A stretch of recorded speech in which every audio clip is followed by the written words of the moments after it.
All of you, please stand for the invocation. Good morning. Hey, wait for a moment. Good morning.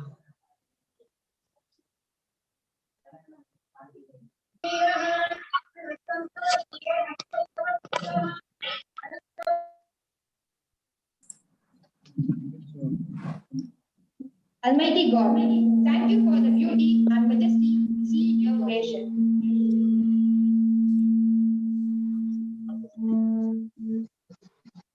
Thank you for the opportunity to care for the world you have made. We ask that your blessing will rest on this team, that you should give us great vision, enthusiasm for our work. Please bless the efforts of our hands, words between us, and the influence of our work in this location and beyond. God, as we plan and share together now, May you guide us by your spirit and lead us into all truth. Thank you. Thank you, Ria.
May I request Dr. Rajesh to present the welcome address.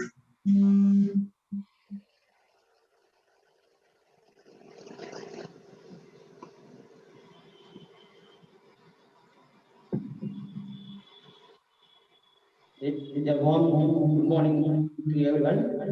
It's my pleasure in the welcome for our one day national conference advanced research in material science. First of all, grateful our management for permitting us conducting such a conference. I extend my hearty welcome to our principal Sri Nagarajan, let's support and all and welcome to Mr. Director of the Nation. Next, I will extend the red carpet welcome to invited guest speakers of the conference. Dr. N. Vijay, Scientist, Associate Professor in Delhi, and Dr. P. Satyanarayana, Professor, Department of Pharma, University of Dr. A. Tamilagan, Department of Conduct and Mathematics, Bobby IAT, and Dr. Rita John, Professor and Head of the Department of Theoretical Physics, University of Madras. We are extremely grateful to have ready consulting our invitation and the talk on the human components. Happy to the analyzer professor, Dr. M. Alivananda, Associate Professor, Center for Nanoscience, Chennai, Dr. Muthusan from SSS College, Chennai, Dr. Guru Kotan from Vachepas College, Chennai, and Dr. Ramesh Member, Associate Professor, Bhargava University, and Ashok Dr. M. Ashok, NIT Tirupalli, Dr. Ramalingam, Alagappa University, Nanoscience Department, and Gajan Dr. Karnataka State, and Mohan and Kalyana Sundar Sena Biriyani University, Professor Chris Sosi, Mumbai IIT, and Sanjesh J. from Karnataka State, and Amudavi Professor of Karnataka. So the next grade to Dr. G. Narayana Swami is in all our effort in activities. Next, I extend glad welcome to the best faculty of English department and English department, and including thank you, one and all. Thank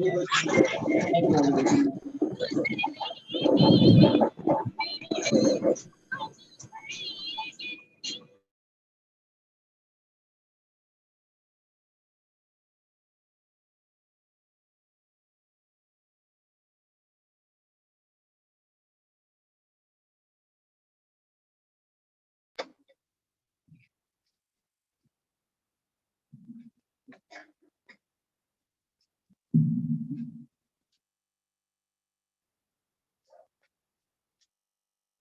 Dr. Tony Melvin, Director for Self-Financing Courses of our college, Dr. Rajesh Kannan, Organizing Secretary of this International E-Conference on Advanced Research in Material Science. The speakers, Dr. Vijayan from New Delhi, Dr. Sankara Narayanan from Alagappa University, Karaikudi, Dr. Tamilvel from Mumbai, and Dr. Rita John from Chennai. The chairpersons of various sessions and the HOD of Physics Department is Kautali, and other faculty members of Physics Departments, delegates from other institutions, and my dear students. Good morning to everyone. It gives me great pleasure to meet all of you through this international e-conference on advanced research in material science. On behalf of the management, staff and students, I extend a warm welcome to all the resource persons and the chairpersons joining in this e-conference from various states of India. This program is being conducted as e-conference due to the prevailing pandemic situation. Material science, that is the study of composition, structure, and the properties of material, is called material science. First, if you know the structure and the properties of a material, then we can modify the formulation to suit new applications. Material science is an interdisciplinary field. It includes physics, chemistry, engineering, and also even biology. The useful material science research are metallurgy, crystallography, polymer, ceramic, biomaterial, composites, etc. This research has taught us materials like stainless steel, nickel-based super alloys, semiconductors, superconductors, plastic, polymers, and also impact resistance classes, etc. The newly designed materials are used in space industry, even in cutting tools, insulators, energy generation, in information storage, solar energy, medicine, electronics, electrical, magnetic, thermal, and optical fields. Now I want to list out some of the recent research in material science. Research in graphene. Graphene is an allotrope of carbon, that is a different structural form of carbon. It is stronger than steel, but at the same time, lightweight, flexible, and even transparent.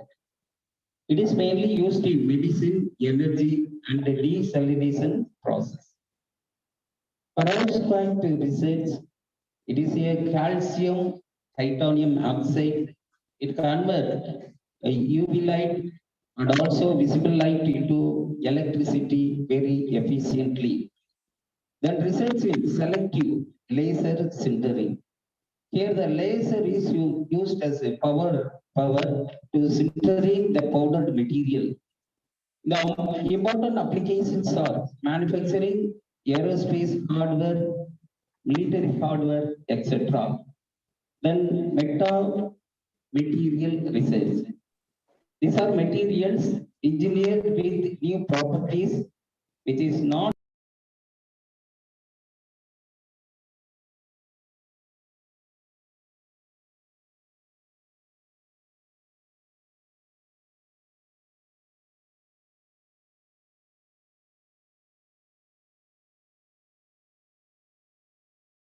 this material conduct electron only in its surface. So, dear participants, today eminent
Greetings to one and all. It gives me immense and warm pleasure to praise all of your presence in the interest of attending this national e-conference. It gives the tremendous contentment to present this felicitation among us, the most esteemed personalities who have won accolades to their respective fields. Indeed, the initial step for any seminar or conference is the motivation from the management. And we at Commerce College are always motivated by our President, Thiru V. Ilango, to venture into a high level. Our Secretary, through PSP K. J. Somo, has always been a backbone to conduct such conferences and seminars. Being under the Dr. V. Nagarajan is always a wonderful experience who readily opt to help us to conduct seminars and conferences, and his valuable suggestions are thus. The conference schedule presses upon a spectrum of exciting and benefiting topics that discuss on advanced research in material sciences. Today, we are fortunate to have 4 renowned speakers in the field of material sciences, whose expertise and experience are truly remarkable. Their competence and exposure in their respective fields are rich source of knowledge and inspiration. We have with us today Dr. M. Vijayan, Principal Scientist and Associate Professor of Indian Reference Material Division, CSIR, National Physical Laboratory, New Delhi. Dr. K. Sangaranarayanan, Professor of Department of Physics, Alagappa University. Dr. A. Tamilavel, Professor, Department of Condensed Matter Physics and Material Sciences, Tata Institute of Fundamental Research, Mumbai. Dr. Rita John, Professor and Head, Department of Theoretical Physics, University of Madras, Hindi Campus, Chennai. Our eminent speakers have readily consented to share their knowledge with us today. As John F. Kennedy has stated, in a time of turbulence and change, it is more true than ever that knowledge is power. In this current situation where we are denied access to greater gather in person, we have sought the help of technology to gain knowledge because knowledge is power. The knowledge of the speakers will enlighten you on the recent advances in interdisciplinary research of synthesis, structure, and properties of material sciences. Indeed, it's a great effort taken by the Department of Physics to conduct this national e-conference during the pandemic period for the benefit of the researchers, scholars, and students. This induces them to learn new concepts and gain more knowledge. Dr. U. Rajesh Kannan, the organizing secretary and assistant professor, have put in more effort to make this conference அந்த audio on behalf of Commerce College, I congratulate all the research Hello, scholars hello, hello, and hello. paper presenters from the various parts of the state and country who have taken their effort to attend Yes, this national conference. This conference wouldn't be beneficial to this extent without your support. I ensure this conference will be profitable and fruitful one for everyone present here. Share screen போட்டா அப்போ அனுமதி கொடுக்க மாட்டாங்கல்ல. Thank you, sir. Thank you for your wise அனுமதி words கொடுக்க and மாட்டாங்கல்ல greetings. Share screen கொடுத்தா. அவங்க டைம் வரும்போது தானே சொல்லுவாங்க. 11:26 Now it's time to listen to the plenary lecture of Professor Dr. A. Tamilavel. And I humbly request Dr. M. Arivanandam, Anna University camera to introduce தெரியாம the என்ன speakers செய்யலாம்ல. and camera share the default session. ஆக்கிருக்கு. ஒரு மாதிரி தெரியும், பிளாரா தெரியும். இனி இது பண்றதுக்கு என்ன செய்யணும்? கேமரால என்ன தெரியக்கூடாது. இந்த கேமரா வந்து ஒரு மாதிரி புகை தெரியும்.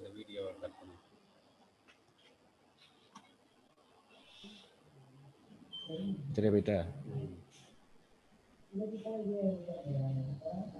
பேசுறது கேட்காதுல்ல அங்க. இல்ல கேட்கலாம் இந்த ஆடியோ இது அதைங்க இந்த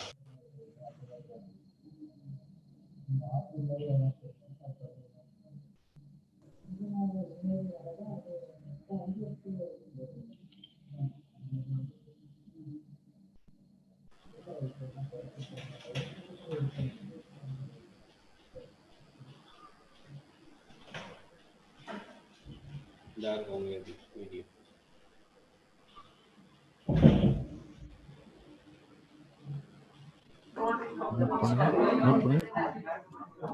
Sir, hello, sir. Very good morning. Yeah, very good morning. Can you hear me? Sir, am I audible? Rajesh? Hello? Yes, I can hear you, Arivanandan. This is Tamil. Yes, sir. I can hear you. Okay, sir. Thank you.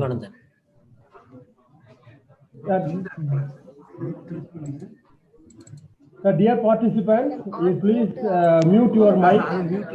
Then maybe I may be audible to all of you.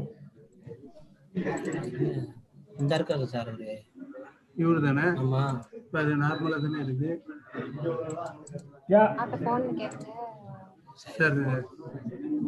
Hello. Yeah, I'm audible to all of you. All of you, please mute your mic. Then I will start. 1 minute.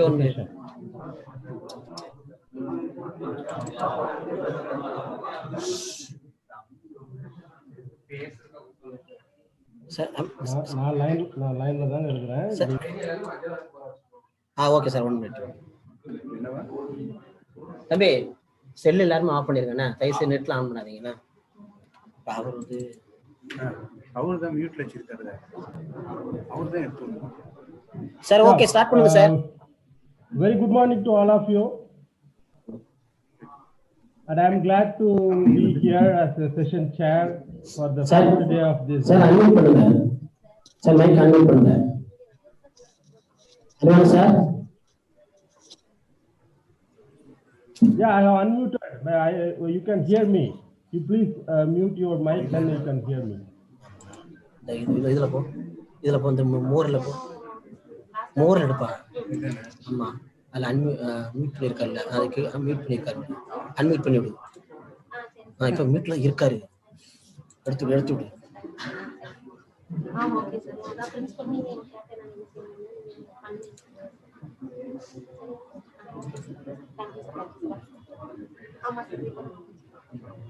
Ma'am sir நீங்க unmute பண்ணி விடுங்க sir, sound கேட்கல. பண்ணுங்க sir பண்ணுங்க. Okay. Now can you hear me? Hello. Rajesh கேக்குதுங்களா? Sir அந்த லிஸ்ட்ல அவர் list எடுங்க மாட்டாங்க. சார் நல்லா ராஜேஷ் இவரு கம்ப்யூட்டர் தானே. அச்சோ சாரி. என்ன பண்ணுவீங்க? Hello. சார் அந்த list Sir, sound is not audible, sir. And, I can hear Arivanandan. Speaker can hear and also all the participants can hear. I think there is Problem with organizers. Unmute பண்ண சொல்லுங்க sir, அவரு தானே சொல்றாரு. Okay, now unmuted. Can you hear me now? Rajesh. Hello. Sir, sound not clear, sir. Sound வரல. இல்லப்பா, speakers கேக்குது, audience கேக்குது. உங்களுக்கு மட்டும் தான் கேட்கல, நீங்க செக் பண்ணுங்க. ஸ்பீக்கர் இருக்கிற லைன்ல you can hear me. அப்ப வேற இது அதுல எடுங்க சார், அந்த மைக் ஆன் பண்ணி விடுங்க. சவுண்ட் அங்க இருக்கு, speaker sound.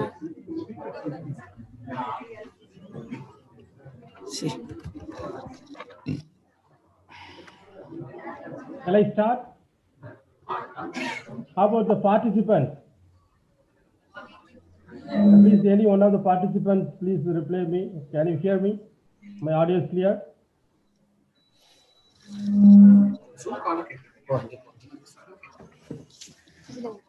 Any participants from other institutions? Yes, sir, you are audible. Yeah, very good. Thank you. Sir, now audible, sir. Sir, now audible. Okay. Okay, I will start. You please mute your mic. Okay, very good morning to all of you. And I'm glad to join this two-day National Conference on Advanced Research in Material Science as the session chair of this first day program. And I'm really happy to share this session. The first talk of this session will be given by Professor Tamilavel.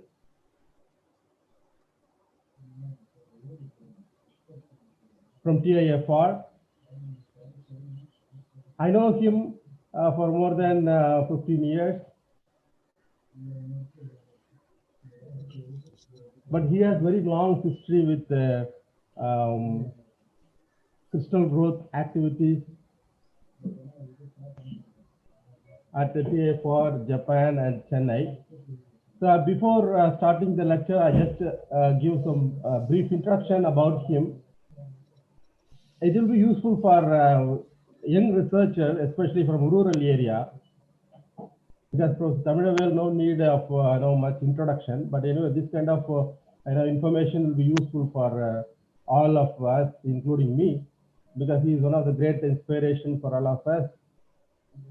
And he has started his career from Salem. He has completed his schooling in a small village in Salem district, Udayapatti. Then after that, he had his undergraduation from Salem Sound Arts College, Government Arts College. Then he has completed his master's at Government Arts College, Tiruvannamalai. After that, he has joined for PhD at Crystal Growth Center, Anna University. So he is one of the great alumnus of Crystal Growth Center, Anna University, where he has contributed in developing the high temperature superconductor materials. And after completing his doctorate at Anna University, he moved to Japan as a postdoctoral researcher. And he has spent more than 8 years at Japan as a researcher with great Professor Osamura and Onuki sensei. They are great pioneers in the field of strongly correlated electron systems. And he is, Professor Tamilavel is one of the strong person in such kind of emerging field. And also, he has a lot of facility for growing crystals at TIFR. After completing his tenure at Japan as a researcher, he has joined at TIFR, Tata Institute of Fundamental Research, Mumbai, in Jan 2006. From 2006 onwards, he has involved in various research projects, especially related to high temperature superconductors and strongly correlated electron systems. And he has grown several crystals, and he has studied their physical properties. And he has a lot of publications in very highly reputed journals like PRL, PRB, like that. And he has a lot of facilities to grow a variety of crystals like Bridgman, Sigralski, and top-seeded solution growth. So like this, he has a lot of full-fledged facilities at his laboratory at TIFR. He has published more than 250 journals in reputed international journals with a H index of more than 30. So it's really,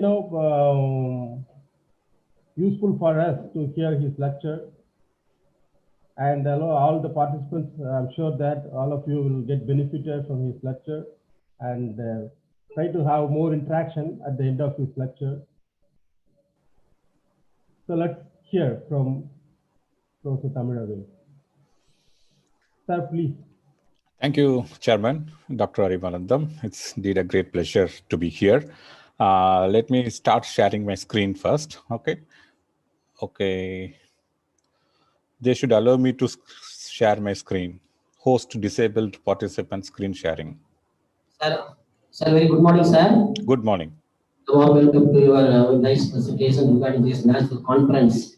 Yes. Can you continue, sir?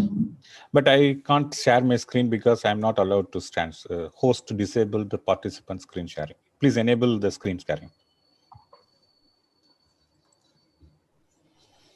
I'm unable to start my screen sharing. Rajesh, you have to enable the sharing option. You make me host? No.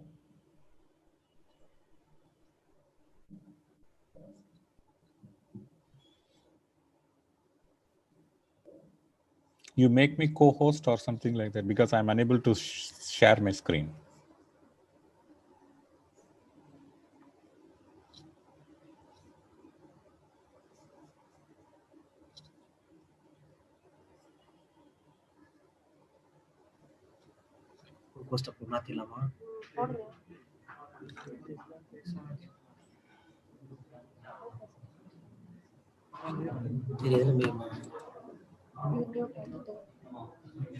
நீங்க sorry one of the கோ-ஹோஸ்டா நீங்க select பண்ணலாம் அதுல.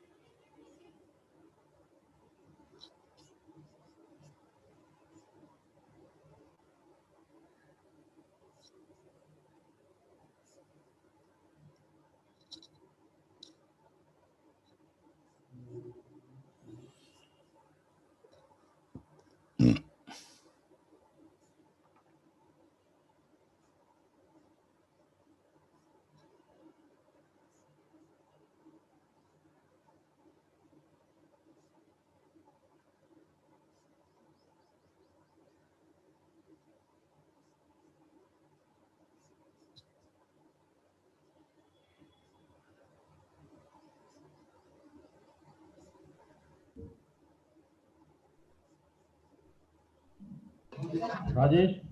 Sir, 1 minute. Sir, 1 minute, sir. We do it. The process is going on.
Excuse me, sir. We have made you a co-host, sir.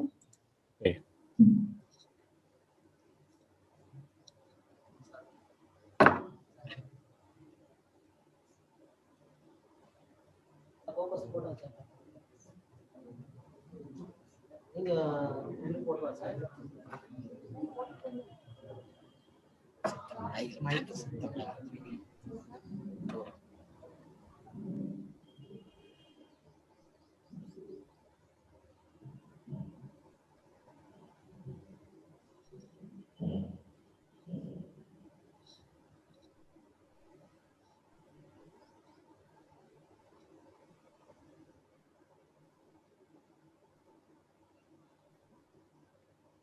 Can you share it now?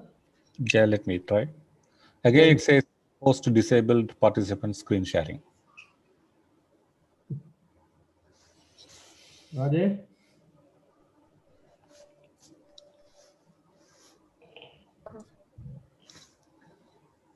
Sir, 1 minute, sir. 1 minute.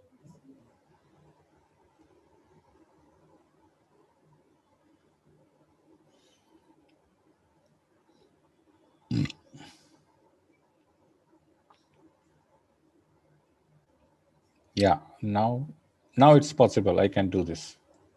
Okay. Continue, sir. Okay, can you see my screen now? Anyone of you can tell? Yes, sir. Yes, sir. Great. Okay, now we are all set. Initially, being the first talk of this conference, there is initial glitches. I think now it will be all right. So I thank the organizers for giving me an opportunity to make my presentation here. Okay, I'm seeing something like 2 people entered the waiting room. Okay. So the title of my today's talk is on the anisotropic magnetic and transport properties of intermetallic compounds. So I've been working on these intermetallic compounds, as the chairman has pointed out, on strongly correlated electron system for more than about 15 years now. So the today's talk will highlight about how to grow these in the form of single crystals. Now the question arises, why do I need to grow them as a single crystal? The title says that anisotropic magnetic and transport properties. If I say anisotropic, when the word anisotropy comes into picture, then one should have a single crystal in hand. Only then we can study the anisotropic properties. So I'm going to give some examples about the single crystal growth of intermetallic compounds, particularly on magnetic systems. So the first part, I will go like this.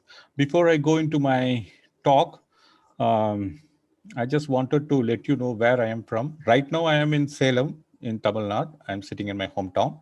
But I work in Mumbai. Which is in the western part of India. So the TIFR is located right next to the Arabian Sea. The TIFR campus is somewhere here, and the Arabian Sea is here. The institute is on the shores of Arabian Sea, and this is how my institute looks like. It's one of the very beautiful places where you have the Arabian Sea here, the institute is here, the library is located here. The library looks like this. This is the campus. And if any of the master course students would like to join in the institute, then they can browse to this website for PhD admission at Tata Institute of Fundamental Research. This is the website where you can get more information about how to get into the Tata Institute of Fundamental Research. And those students who are doing the first year, they can come and do some 2 months research as a summer intern in Tata Institute of Fundamental Research. For that, you can just go into this website and get more details about this one. So today I'm going to talk about mainly on the crystal growth aspects. Just a second, laser pointer. So today's topic is mainly on, I'm going to talk about the single crystal growth. So crystal growth is a branch of science which has 3 different flavors. It is an art, it is a science, and it is a technology. It is an art because you need to have lots of experience and expertise to know how to grow a single crystal. So many times it so happens that you buy some instrument and the instrument delivers for you. But that is not true for single crystals. I mean, when you buy a crystal growth instrument, it will not give you, when you put some materials, it will not automatically give you some single crystal. You should put in your effort to get the single crystal out of that. So for that, you need to have a proper experience and exposure on the single crystal growth aspects. So it is an art. It is a science, because you need to know the melting point, you need to know the solubility, you need to know the vapor pressure, and you need to know the reaction kinetics. So crystal growth is a branch of science. It's a branch of science itself, science by itself. And crystal growth is a technology. You can see that such a huge, large single crystal of silicon has been grown from its melt. So such a large crystal growths are possible in high technological industries. So crystal growth is a technology. So if some of you who's listening to this talk would like to become an entrepreneur, they can choose crystal growth as their topic of research, and they can start their own industry in the near future. Okay, so the outline of my today's talk is something like that. Since I'm going to talk about the anisotropic physical properties, I will just give you a brief introduction about what is a single crystal. I will start with the definition of a single crystal, and then I will explain about the anisotropy, how one can get the information about the anisotropic physical properties using a single crystal. And since I'm going to talk many things about on magnetic materials, I will just give you a very brief introduction about the rare earth magnetism, the magnetism exhibited by these rare earth materials. And the highlight will be, most of the talk will be focused on to various crystal growth techniques. So I'm going to discuss in lot about the Bridgman technique, Czochralski method, and the flux growth. So we employ these three techniques quite often to grow these intermetallic single crystals. So I'm going to talk mostly about all these things. Before going to the crystal growth, I will also dwell some time on the phase diagrams, because phase diagrams are important to choose your method of crystal growth. Okay, so the importance of single crystals. As many of you know, when I say single crystal, then you will just imagine something which is very fascinating, like very shiny, so shiny looking like this ruby or diamond or sapphire, which looks very pleasing to the eyes and very admiring. So actually these are nothing but aluminum oxide powders. This is nothing but aluminum oxide powder. You dope with 1% of chromium, then the aluminum oxide gives a reddish color, and gives, when you cut and polish it, you have a very beautiful crystals of this aluminum oxide. Similarly, for the blue color, you dope it with a very small concentration of titanium and iron, you get sapphire, which is bluish in color. So what exactly is aluminum oxide? If you see that these aluminum oxides are used in crucible materials, they are opaque.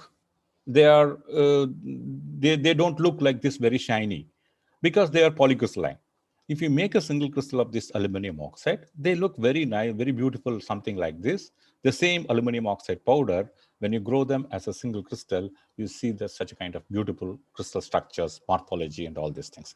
So the single crystals are not only used for aesthetics, but they are used quite often in technologies. Like, for example, all these latest high-end mobile cameras, they have this aluminum oxide sapphire screens, which are very hard to break, and those are made out of single crystals of aluminum oxide.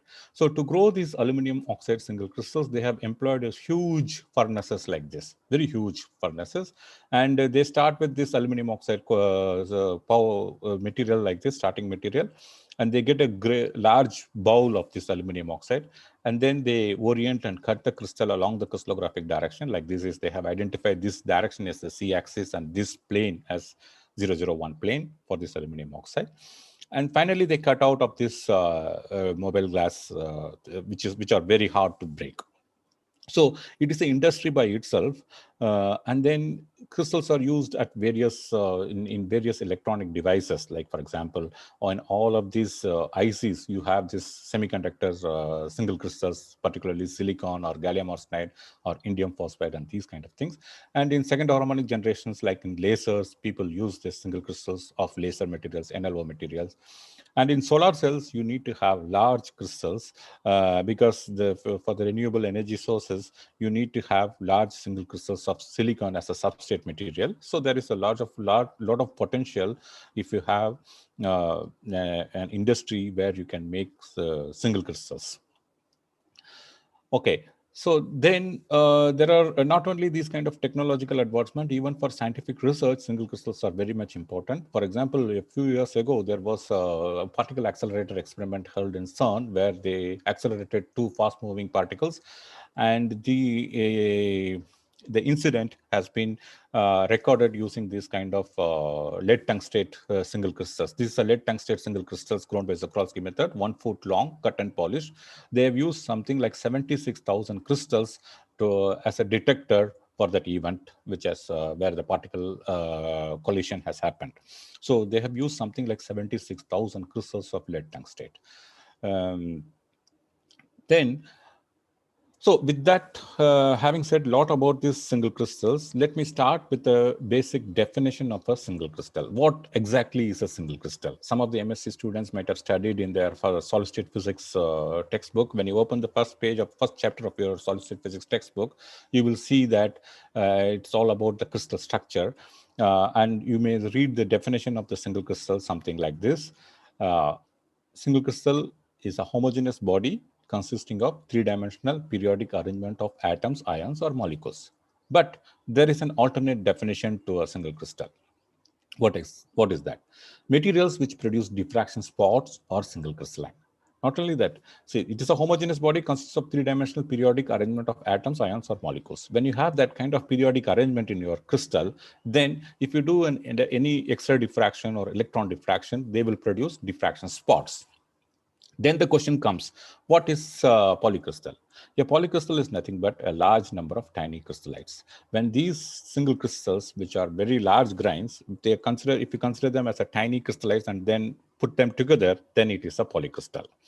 So now the question arises, how the diffraction pattern of a single crystal would look like. So this is a single grain, which means that this is a single crystal. And if you take an electron diffraction pattern of this single grain, you will see very nice symmetric diffraction pattern. This is a cartoon diagram which shows that the law of X-ray diffraction would look like this for a single grain like this. Now, if you have a polycrystalline sample, then you have many number of multiple crystallites. So each crystallite is a single grain. Each crystallite is a single crystal, I can say. So the diffraction pattern of this grain will exactly look like this one. And for this one, it will be slightly tilted. So each crystallite will produce a diffraction pattern, something similar to this, but with a different tilt angles. So because of that, you see that the diffraction pattern will form a concentric ring in the case of polycrystalline samples, because the diffraction happens from various crystallites which are oriented in different directions.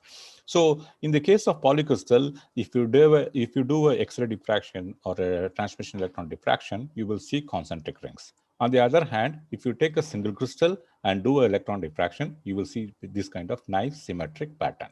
So since some of you are doing research, and if somebody asks you a question of what is a single crystal, how do you differentiate with the polycrystal, then you can simply state that materials which produce diffraction spots are single crystalline. On the other hand, materials which produce concentric rings are polycrystallines.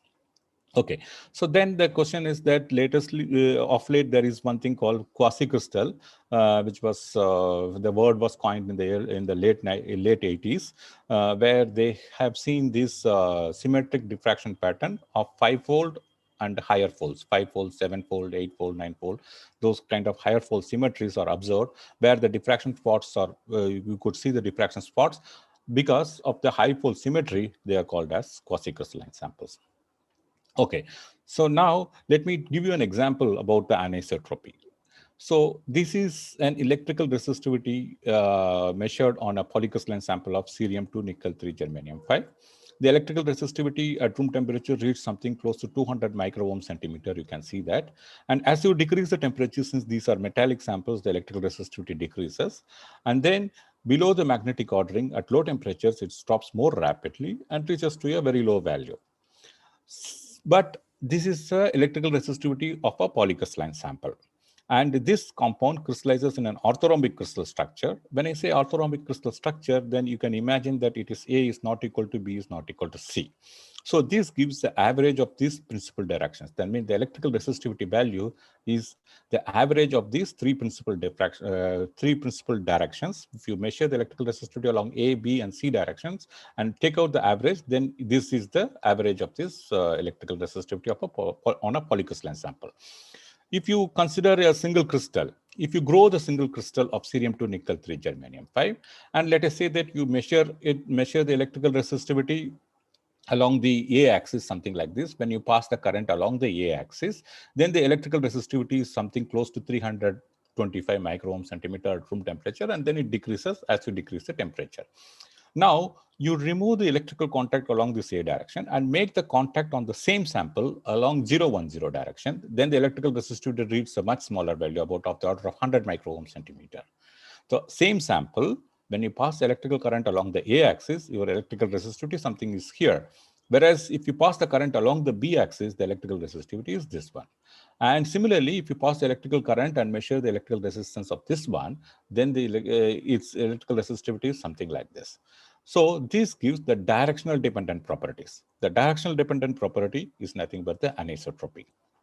Depending on which direction you pass the current, the electrical resistance takes a different value. So in order to study these type of physical properties, some of the basic properties of the material, you need to have single crystals. Okay, so not only that, since we are concentrated more on magnetic materials, in order to study the magnetic anisotropy, we need to have single crystals. Let us, for example, this is a susceptibility versus temperature plot of an antiferromagnetic material. If below this Néel temperature, the susceptibility drops down because of the antiferromagnetic arrangement of moments. On the other hand, when you apply the magnetic field perpendicular to the direction of the magnetic moment, the susceptibility will remain almost flat. On the other hand, if you measure the polycrystalline sample, it will give you an average of this susceptibility value. The dotted line shows the polycrystalline average of this sample. So same sample, when you have a single crystal and when you apply the magnetic field parallel to the magnetic moment, the susceptibility drops down like this. If you apply a magnetic field perpendicular to the magnetic moment, then the susceptibility remains almost flat. On the other hand, if you have a polycrystalline sample, you can read only this average susceptibility, something like this. So to study the basic physical properties, particularly anisotropic physical properties, single crystals are inevitable. Like again, this is a magnetization curve, M versus H, which is, suppose now you are at a temperature much below the Néel temperature and measure the magnetization. Magnetization of an antiferromagnet will look like this, typically. So at a particular critical field, the magnetic moment will show a spin flip like scattering, and then the magnetic moment will align. See, for example, here, the antiferromagnetic arrangement of the spins is like this. One spin is in this direction, the other spin is in this direction. When you're applying a magnetic field parallel to this direction, MB, then beyond a critical field, the magnetic moment will try to flip towards the field direction, and this is a field-induced ferromagnetic state. And the hard axis will not show any great change in the magnetization curve because it will take a large magnetic field to align towards the field direction. Whereas in the case of easy axis, the magnetic moment will either flip or flop depending on the arrangement of exchange interaction and all these things. It will show a different behavior. This is a spin flip like metamagnetic transition, and this is spin flop where you have small reorientation of the magnetic moments which is happening. So this is the easy axis of magnetization and this is the hard axis of magnetization. In order to gain idea about this easy axis and hard axis of magnetization, we need to have single crystals. Okay, so now since I'm going to discuss a lot about cerium-based intermetallic compounds, that means the rare earth-based intermetallic compounds, I want to give a brief introduction about the rare earth-based intermetallic compounds. See, the rare earth intermetallic compounds contain F electron elements. Like, for example, the lanthanide series and the actinide series. These have the F shell, which begins to fill up. So if you see the electronic configuration of the lanthanides, you have a xenon core, which is completely filled, and the 4F shell, and 5D1 and 6S2 as the outermost electrons. So this is for lanthanum, the 4F electron is 0. There are no F electrons. For lanthanum, there are no F electrons. On the other hand, when you go to the next atom, cerium, one more electron is added to the lanthanum. That means the 4F there is one F electron here, and then the outermost shell remains 5d1 and 6s2. Suppose if you go to praseodymium, the F count of the electrons increases, the 4f2, 5d1 and 6s2. Similarly, for neodymium, it becomes 4f3, 5d1 and 6s2. If you look very carefully, the outermost shell, 5d1 and 6s2, remains the same throughout the series, whereas only the 4f shell electron count increases. So this 5d1 and 6s2 are the outermost electrons, and they are the valence electrons. So since they are the valence electrons, all the rare earths are said to be trivalent in nature. So all the rare earths from lanthanum to lutetium, you will have trivalent nature. So that is because of this 5d1 and 6s2. The 4f shell is deeply buried inside, and so although the electron count increases in the 4f shell, the 4f shells are highly localized, and the outermost electrons remains 5d1 and 6s2 right from cerium to lutetium. So the valency of rare earth atoms are trivalent in nature. And since they are unpaired electrons, these are unpaired electrons, the partially filled 4f shell has a magnetic moment which arises from the spin and the orbital components. So the magnetic moment is because of the spin and the orbital component. And if you see that for cerium, there is one electron in the shell, and if you consider the Hund's rule, you have the total spin S is half, and total orbital angular momentum is 3, and total angular momentum is, since this is the first half of the rare earth, it is L minus S according to Hund's rule, so J equal to pi by 2. If you calculate Gj using this expression here, Gj is 6 by 7, and Gjj will be, so 6 by 7 into 5 by 2 will give you 2.14. The saturation moment for cerium compounds will be 2.14. It cannot exceed this value. Similarly, the paramagnetic effective moment in the paramagnetic state, the effective magnetic moment cannot exceed this value of 2.54. So all these things we can experimentally observe in the cerium-based intermetallic compounds. I'm going to give you some examples about these things. Okay, so what is so special about this cerium-based intermetallic compounds? As I told you, the cerium has a inner xenon core followed by a 4f shell and the outermost 5d1 and 6s2. If you see the radial component of the wave function of cerium, the 5d1 and 6s2 are lying outside, very close to that outer shell. And whereas the 4f shell is close to the nucleus, that means they don't move out of the lattice point. They don't move out of the atom, whereas the 5d1 6s2 electrons are moving around the sample, and it is very difficult to identify this 5d1 and 6s2 belongs to which rare earth atom here. So the 5d1 and 6s2, since they are overlapping with the neighboring atoms, it's very difficult to distinguish this 5d1 and 6s2, and hence they are called as conduction electrons in this process. And the spatial extent of this f orbital is only 0.3 angstrom. The 4f electron has only this, the spatial extent of this one. How much the spread of this 4f electron is only 0.3 angstrom, whereas the interatomic distance is about 3 to 4 angstrom. So the distance between two cerium atoms, which are kept slightly away, are about 3 to 4 angstroms.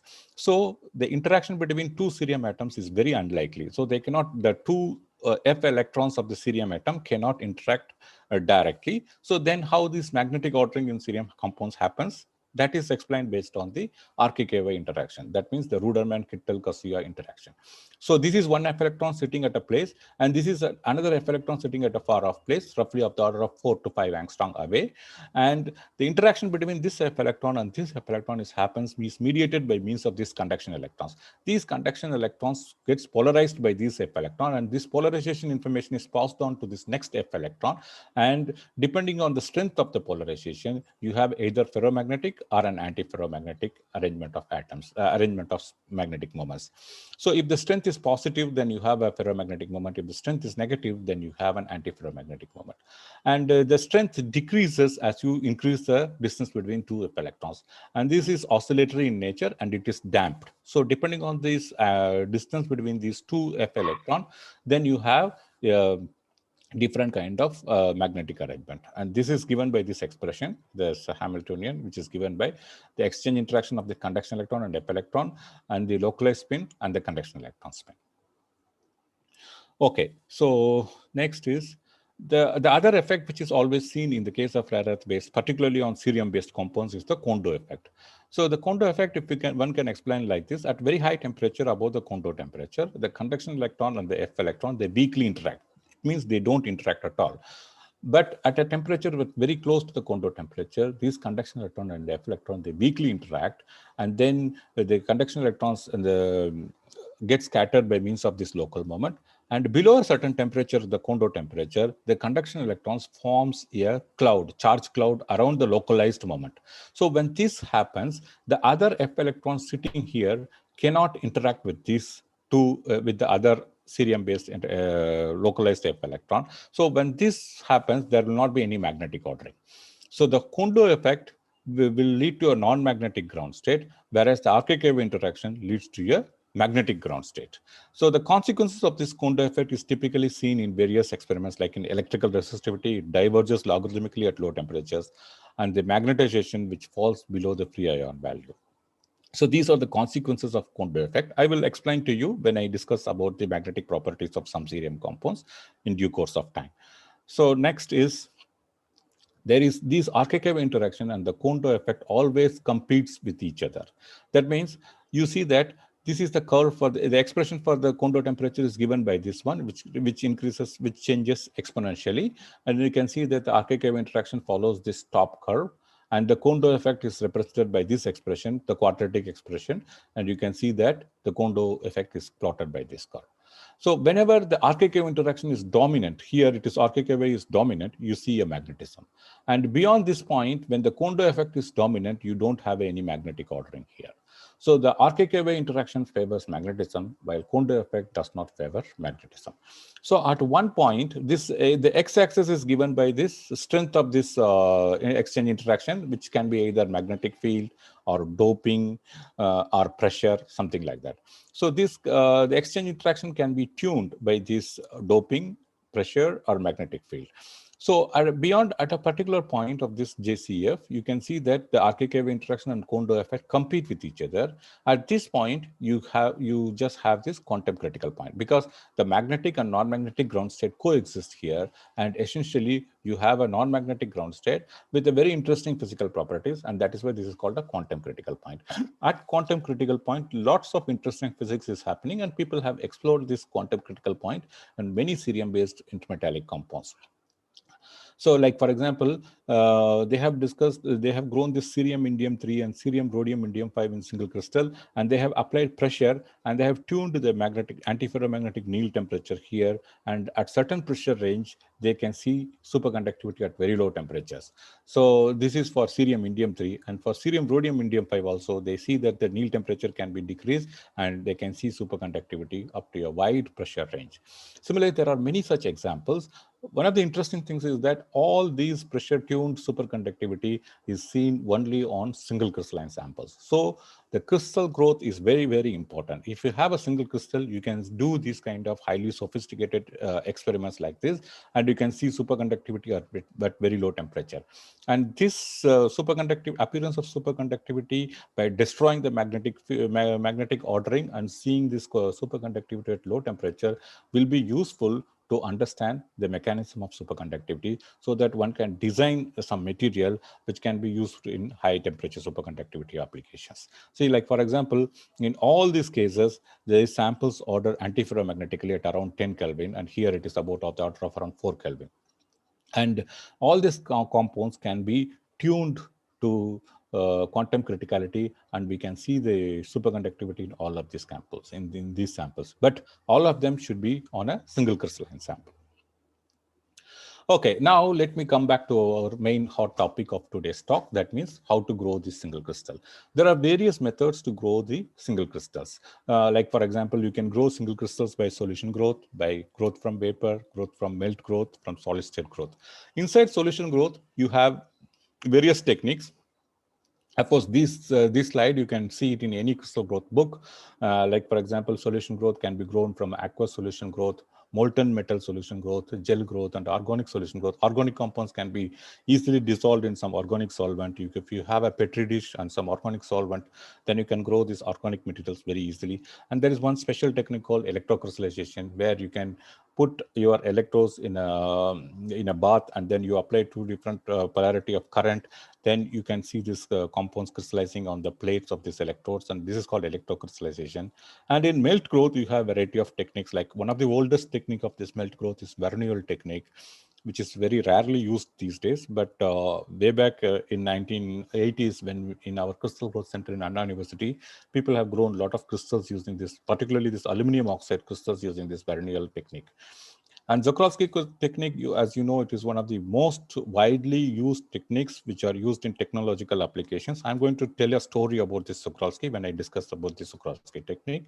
And crystals can also be grown by means of zone melting. And Bridgman growth is one of the other popular methods to grow single crystals. It's a very simple technique. I'm going to explain this Bridgman technique in a very detailed way. And single crystals can also be grown from vapor growth.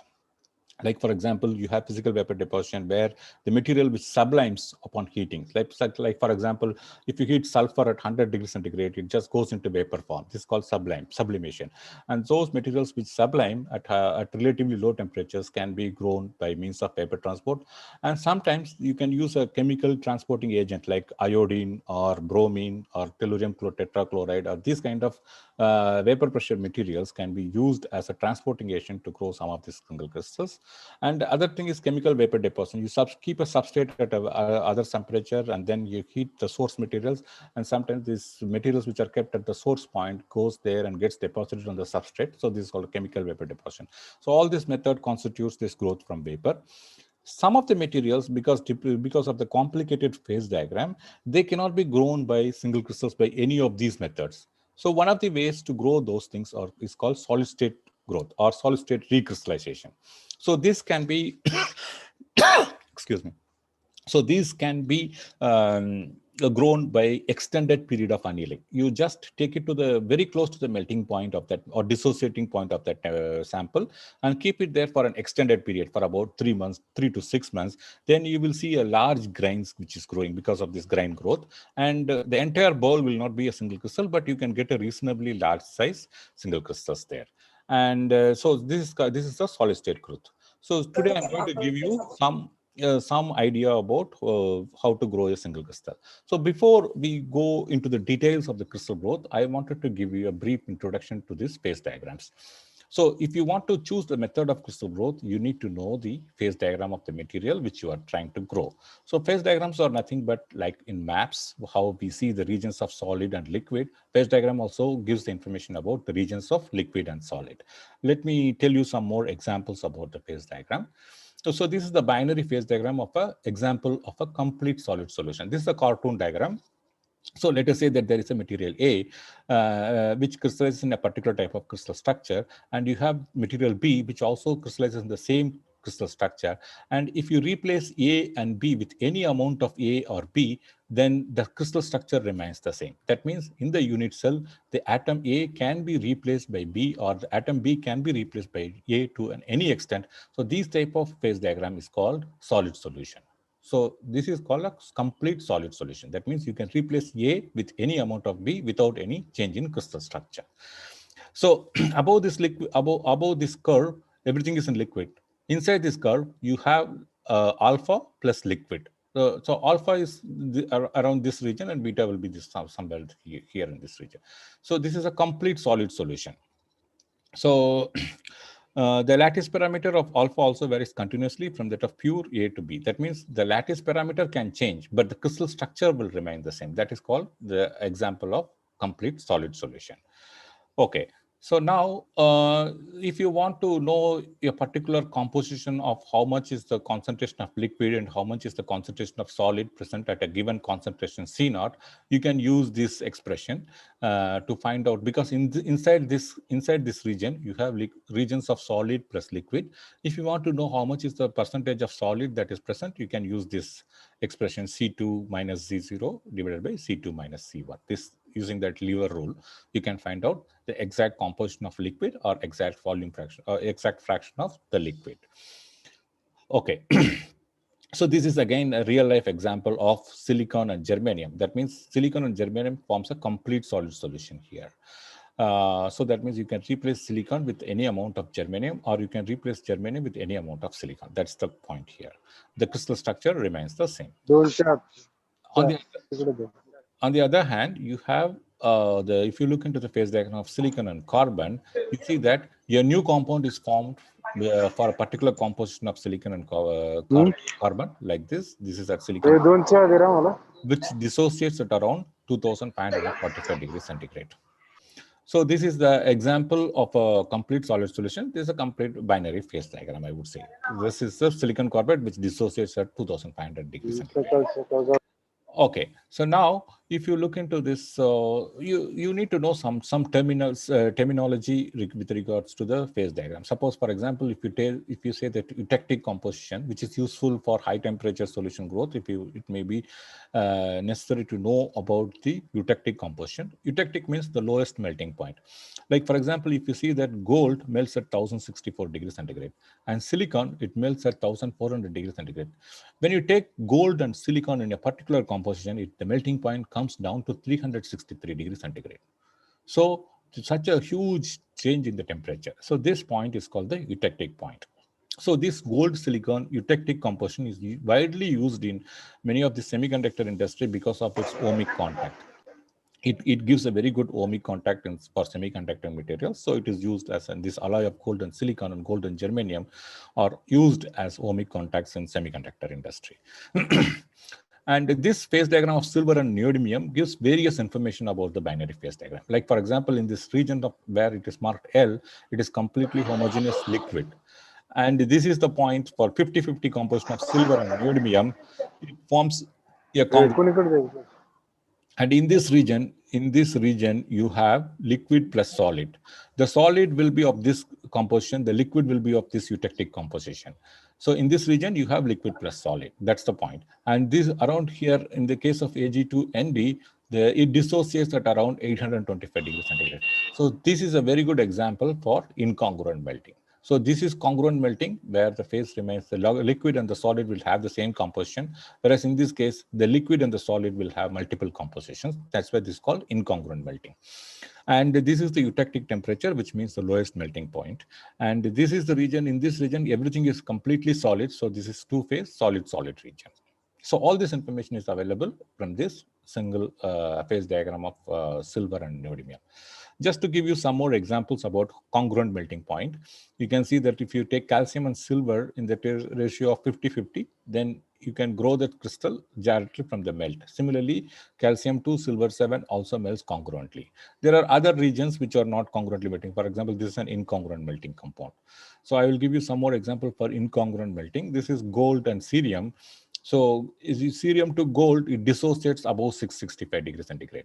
So if you take this composition of gold cerium in the ratio 1:2, when you go to this temperature, everything will be liquid. When you come down, it will just have the gold cerium concentration apart from the composition of the liquid here. And then when you still further decrease, it will have this cerium to gold composition plus the impurity phase of gold cerium. So that's why this is called an incongruent melting compound. And similarly, another example is this is also an incongruent melting point. Okay, so now congruently melting compounds can be grown by Bridgman method. Like for example, you can just take it to the melting point and slowly cool down, then you can get the single crystals of those materials. So the Bridgman method is highly useful in such cases where the materials has high vapor pressure. So to avoid that dissociation, you can just seal them in a crucible and then take the material in a 2-zone furnace, something like this. This is a hot zone and this is the cold zone. You keep the ampule at the hot zone to start with, melt the sample completely, and then allow it to slide down very slowly. Because of the sharp tip here, the nucleation happens at the tip of the crucible, and then as you slowly decrease down, then the crystals grow like this because of the gradient in the temperature. So this is one way of growing this Bridgman method. The other way is to take advantage of the gradient in the furnace.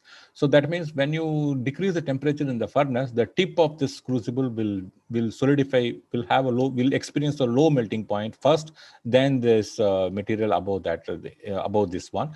So you can take advantage of the gradient in the furnace, and you can use that gradient to grow the single crystals. So this is the temperature gradient method. That means it's static freeze. You don't need to translate this ampule in a single zone furnace. Depending on the gradient in the furnace, you can employ this Bridgman method to grow the single crystals. So typically, large size single crystals of germanium have been grown by this method. Even some of these metals, magnesium, cadmium, these kind of which have low melting point but have high vapor pressure, can be grown by this vertical gradient freeze or the Bridgman method. And what we have done is that we have grown a single crystal of bismuth. Bismuth has a very low melting point, around 270 degrees centigrade. And you can see that we have a sharp tip ampule here. And then this high purity bismuth was taken in a quartz ampule, which is designed like this. And then we have employed a slow cooling technique to take it to the melting point above the bismuth melting point around 400 degrees centigrade and allow it to cool down very, very slowly. We got very nice single crystals of bismuth. And we found that the bismuth was found to be superconducting at 0.53 millikelvin. And since we have the facility to reach to microkelvin temperatures, we could measure the superconductivity transition of this bismuth. And this was a great work with one of my senior collaborators, Professor S. Ramakrishnan. And this paper got accepted in Science about 3 years ago, 3-4 years ago. And this has attracted lots of experimental and theoretical investigations on the bismuth-based compounds.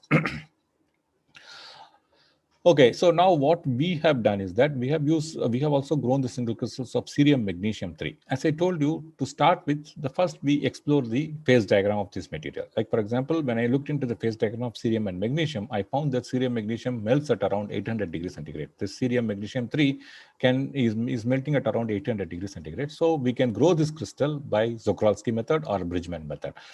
We cannot use Czochralski method here because magnesium has a high vapor pressure. So the vapors of magnesium will affect the quartz tube and essentially it will explode the quartz tube. So in order to avoid that, we have sealed this in a molybdenum crucible. I'm going to explain to you how we have done the crystal growth. This is how the ampule looks like. The material to be crystallized is taken in a very sharp tip alumina crucible, something like this. And then it is sealed inside a molybdenum crucible, this metallic crucible. And this molybdenum crucible is further sealed in a quartz ampule. Now you may ask a question: why do we seal first in a molybdenum crucible and then and then on a quartz tube? Why can't we directly seal it inside a quartz tube? The problem is that the vapors which are coming out from this magnesium will go and affect your quartz tube. So to avoid that, we seal it inside a molybdenum crucible. This molybdenum crucible is welded here, and then you ask a question: why do you seal this molybdenum crucible? Why can't we put directly this molybdenum crucible into the furnace? The problem is that molybdenum gets oxidized at around 600-700 degrees centigrade if we keep it in open air. To avoid the oxidation of this molybdenum, we have sealed that in a quartz tube. And you can see that we got a very nice large bowl of cerium magnesium 3 after heat treating this to 800 degrees centigrade and slowly cooling it down. Now, if I show this one, you will not agree that it is a single crystal. But in the start of this talk, I told you that anything which produces diffraction spots are single crystalline. So you can see that very nice diffraction pattern, which we have seen from this cerium magnesium 3 single crystal. And you can see the red dots are theoretically simulated dots, and the black ones are the experimental ones, and perfectly matches with the 100 plane of cerium magnesium 3.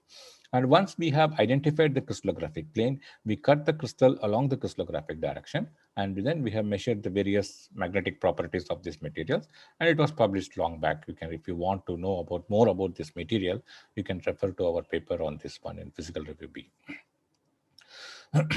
So now, Czochralski method. Czochralski method was invented by Professor Jan Czochralski way back in 1917. So this discovery of this Czochralski method is a story by itself. Jan Czochralski was studying about the low melting metals. Like he wanted to study the solidification behavior of these metals which have very low melting point, like for example indium, tin, bismuth, these kind of low melting metals. He wanted to study how fast it crystallizes and how the grain structure looks like and all these things. He was investigating this. Way back in 1917, the fountain pens were very rare and these were not available. So he has to put his pen into the ink pot and then take down the notes. So once when he was doing these low melting experiments, instead of putting the pen into this ink pot, by mistake, he put it in this molten tin solution. Then he realized that he has done the mistake and he took out the pen very fast. During that time, a string of tin came along with the pen. The string when he did X-ray diffraction, he found out very nice diffraction pattern. So he concluded that, oh, crystals can be grown by this method also. Then he melted this tin and inserted some seed material and then slowly pulled the crystal out, and he got very nice single crystal diffraction pattern of tin and bismuth and these kind of compounds like this. So this is the instrument which he has designed. He has to pull it by hand using this pulley. He has to rotate it very, very slowly, and then he got single crystals of tin. Similarly, after some time in 1950s, because of sophistication, they have made a big furnace like this, and they could hold the material, large amount of material inside a big container. Excuse me. And then he inserted a seed crystal and slowly pulled the crystal out. And now the technology has improved so much that you can have a very sophisticated instrument. Everything is automatic. You have to have a large amount of chunk of material that has to be crystallized, and then you can program it in such a way that you will have an automatic diameter control and everything, and you can get very nice single crystals like this. This is a 200 kilograms of silicon single crystal pulled from an industry in Germany. So these kind of large crystals are useful for technological applications. So what we have in our lab is a simple Sokolsky instrument. We can say that instead of using a resistive heating arrangement, it uses a tetrarc. Like for example, there are 4 tungsten electrodes, 1, 2, 3, and 4. And these tungsten electrodes are supplied with a huge amount of current of the order of 10 amperes to 100 amperes. And then you can melt the samples, and the sample is held in a copper hearth, which is shown here.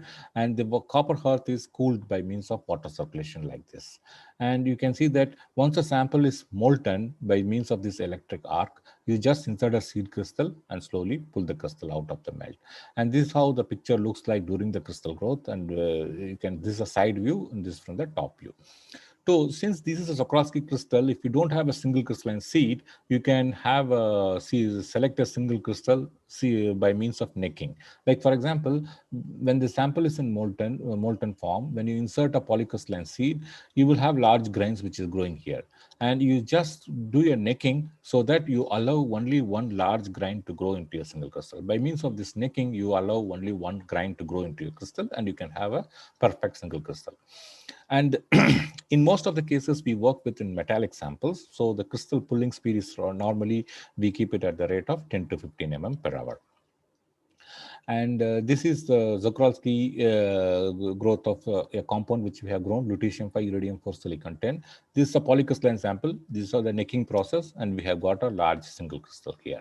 And once we do a Laue diffraction and we find out the crystallographic direction, and then we can find the anisotropy in the electrical resistivity, something like this. And this sample shows some interesting physical properties. I'm not going to go into details of this, except that I show that it has a superconducting transition temperature at around 5.7 Kelvin, which shows a very nice drop in the electrical resistance at this temperature. Okay, so we have also grown a single crystals of cerium rhodium-3 boron-2, which is a ferromagnet with around 120 Kelvin as the Curie temperature. And this is very special to us because this material was discovered in Tata Institute of Fundamental Research way back in 1981 by one of my senior colleagues who just retired recently. And he found out that this compound has a ferromagnetic Curie temperature of the order of 120 Kelvin. And in the recent past, we have grown this in the single crystal, but when he reported, it was on a polycrystalline sample. But about some 10-15 years ago, we grew this single crystal and we studied the anisotropic physical properties. Okay, so this is how the electrical resistivity of the cerium rhodium-3 boron-2 looks like. This is a hexagonal crystal structure. We have this basal plane and the c-axis. The basal plane is 1, 0, 1 bar 0. The bar is missing here. 1, 0, 1 bar 0, and this is along the c-axis. You can see that at the ferromagnetic ordering temperature, the electrical resistivity drops down more rapidly, indicating the magnetic ordering here. And similarly, along the c-axis, you have the magnetic ordering, which is seen very nicely at around 120 Kelvin. So the excuse me, the anisotropy is very clearly explained. The basal plane has a more electrical resistance than along the c-axis. So now very recently, we have grown this molybdenum disilicate single crystal. If you look into the phase diagram of this MO and silicon, you can find out that molybdenum disilicate, MoSi2, melts at around 2020 degrees centigrade. Those people who are working on crystal growth or furnaces, they know that molybdenum disilicate is used as a heating element in most of the furnaces to achieve something temperature close to 1700 degrees centigrade. So we have grown this single crystal of this molybdenum disilicate. You can see that we have employed a polycrystalline seed material, and then we have grown a very large single crystal.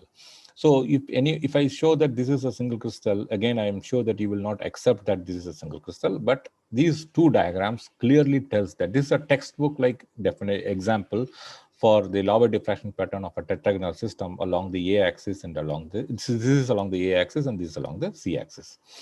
So this beautiful Laue diffraction pattern says that this is a grown crystal is a perfectly high quality single crystalline sample. And we have measured the various anisotropic physical properties. Like for example, we measured the electrical resistivity by passing the current along the A-axis and applying the magnetic field along the C-axis. You can see that in zero magnetic field, the electrical resistivity goes down to a very low value with the RRR, which is about 4000. So RRR defines the quality of the crystal. The definition of this RRR is given here. The resistivity at 300 Kelvin divided by the resistivity at 2 Kelvin. So the resistivity at 300 Kelvin, this is some number, and if you divide by this number, which is at the low value, then the ratio gives this number. If this number is large, that means your crystal quality is very, very good. And the interesting thing is that you can see the quantum oscillations on this single crystal of this one. And this quantum oscillation is typically seen in only on high quality single crystalline samples. And the magnetoresistance reported for this material is of the order of 1 × 10⁷%. I mean, this is an extremely large magnetoresistance without any signature of saturation. It just keeps on increasing as you increase the magnetic field. At a field of 14 Tesla, it reaches close to 1 × 10⁷%. So this is a very huge magnetoresistance observed in this MoSi2 sample. And from these quantum oscillations, if you do frequencies for fast Fourier transform, then you can obtain these two frequencies, F alpha and F beta, which shows the extremal areas of the Fermi surface. And we have studied this Fermi surface properties on these compounds, and this has been reported in Physical Review B very recently, about 2 years ago. And next is low temperature solution growth. So far I have discussed about the high temperature growth, like for example, Czochralski method and Bridgman method, which employs very high temperatures. And now I'm going to, those things were grown out of melt, directly from the melt. That means you don't use any solvent there. But now the high temperature solution growth involves that you need to use particular solvent to grow the crystal. So what is the main difference between high temperature solution growth and low temperature solution growth? I'm going to explain first about the low temperature solution growth, and I will tell you how easy it is to grow that by high temperature solution growth. So most of you know about this sodium chloride. The sodium chloride has a melting point around 800 degrees centigrade. So if you want to grow a single crystal of any compound, you have to take it to the liquid state. The liquid state, I mean, you have to go to the melting point, or you can dissolve it in some solvent. Like for example, in the case of sodium chloride, its melting point is 800 degrees centigrade. If you want to grow the single crystal of sodium chloride, you have to heat it at 800 degrees centigrade to make it completely molten state, and then use the Czochralski method to grow the single crystal. On the other hand, you can dissolve this in room temperature in water. So when you dissolve this in room temperature in water at 30 degrees centigrade room temperature, let us say that you take 100 ml of beaker and put 10 grams of sodium chloride. When you put the 11th gram of sodium chloride, it will not dissolve further. That means the solution is saturated. You slightly heat up the solution. You take it to 50 degrees centigrade, and then you can add more sodium chloride to that. Let us say that you have add 5 more grams of sodium chloride to this one. When you put the 16th gram of sodium chloride, it will not dissolve further. The solution has become super saturated. This super saturated solution is important to grow the single crystals from the solution method. So you make a super saturated solution, you just filter the solution and allow it to cool down as it is. You will see large number of tiny crystals which are growing at the bottom of the beaker.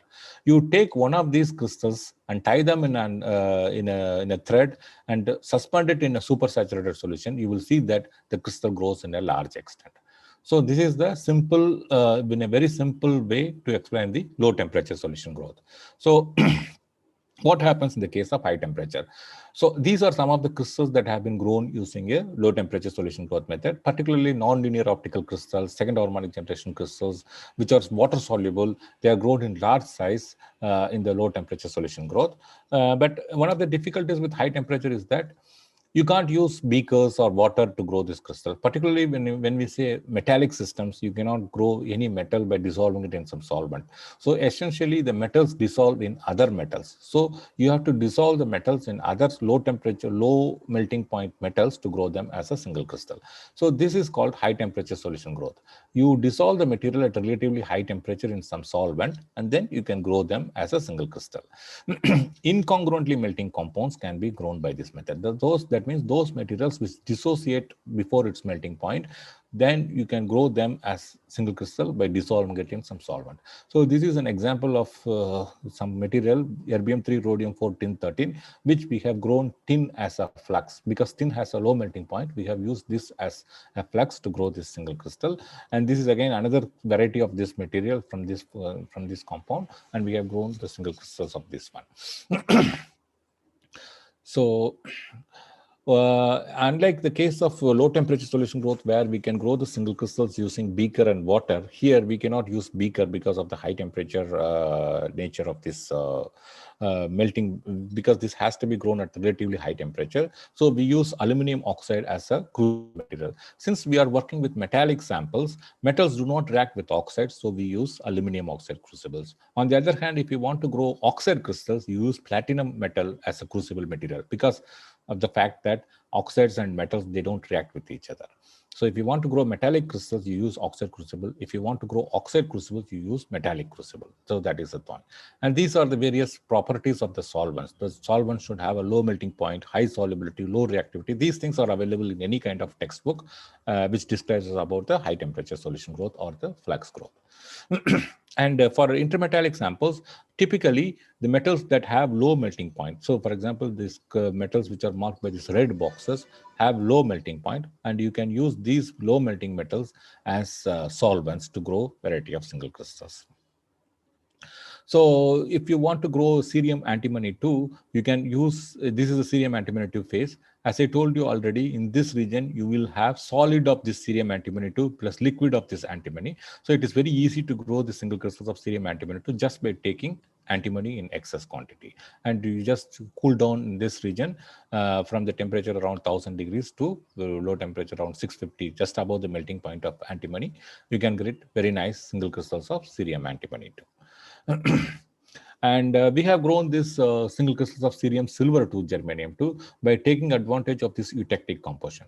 So that's why the eutectic phase diagrams are very, very useful. Suppose if you have a material where none of them can be used as a solvent because all of them have a high melting point, but if you see the binary composition, you will find some eutectic composition of these materials, and you can take advantage of this eutectic composition to grow them as a single crystal.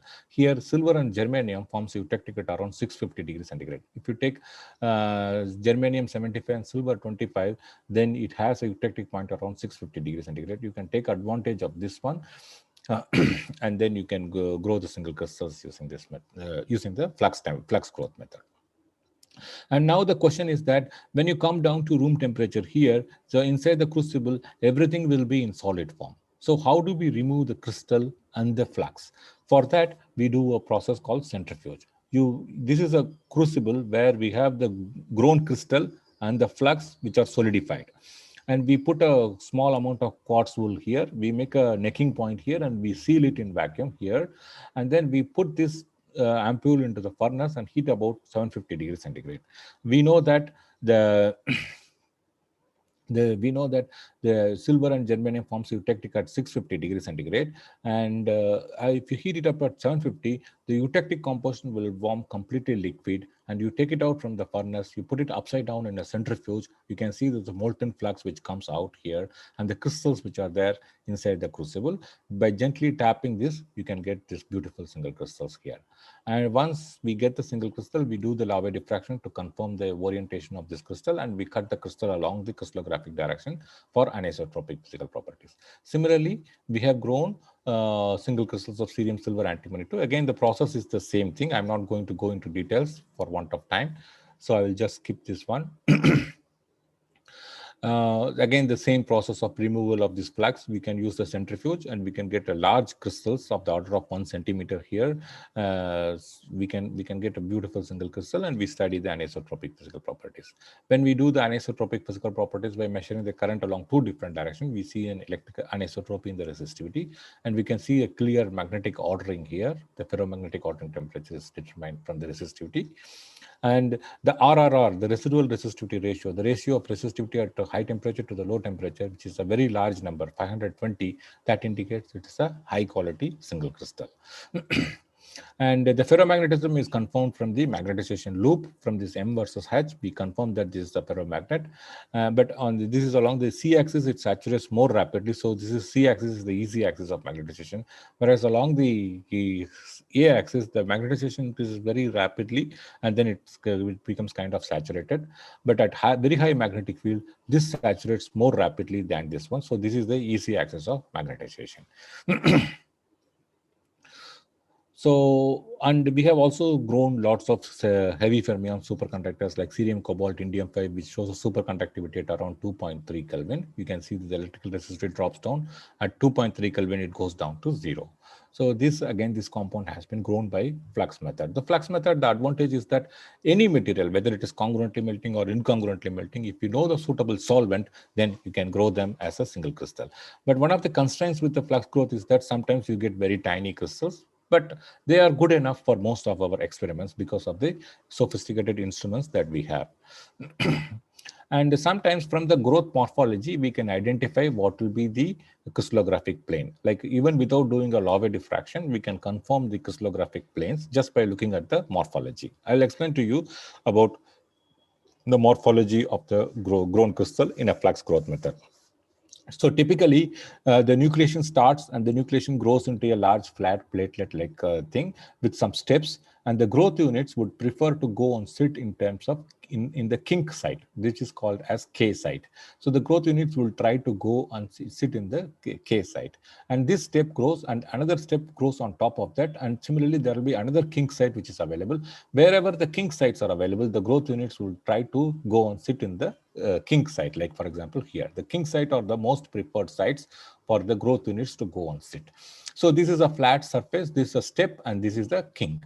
And this, since once a considerable amount of kink sites are formed, then these grow in a large extent in a very fast manner, because the kink sites are the most preferred places for the growth units to go and sit. And you will see that this triangle forms into a large triangle, which is like this. So this is nothing but your 111 plane. And similarly, in the cubic crystals, the 111 plane are quite often seen as the preferred orientation of the growth morphology.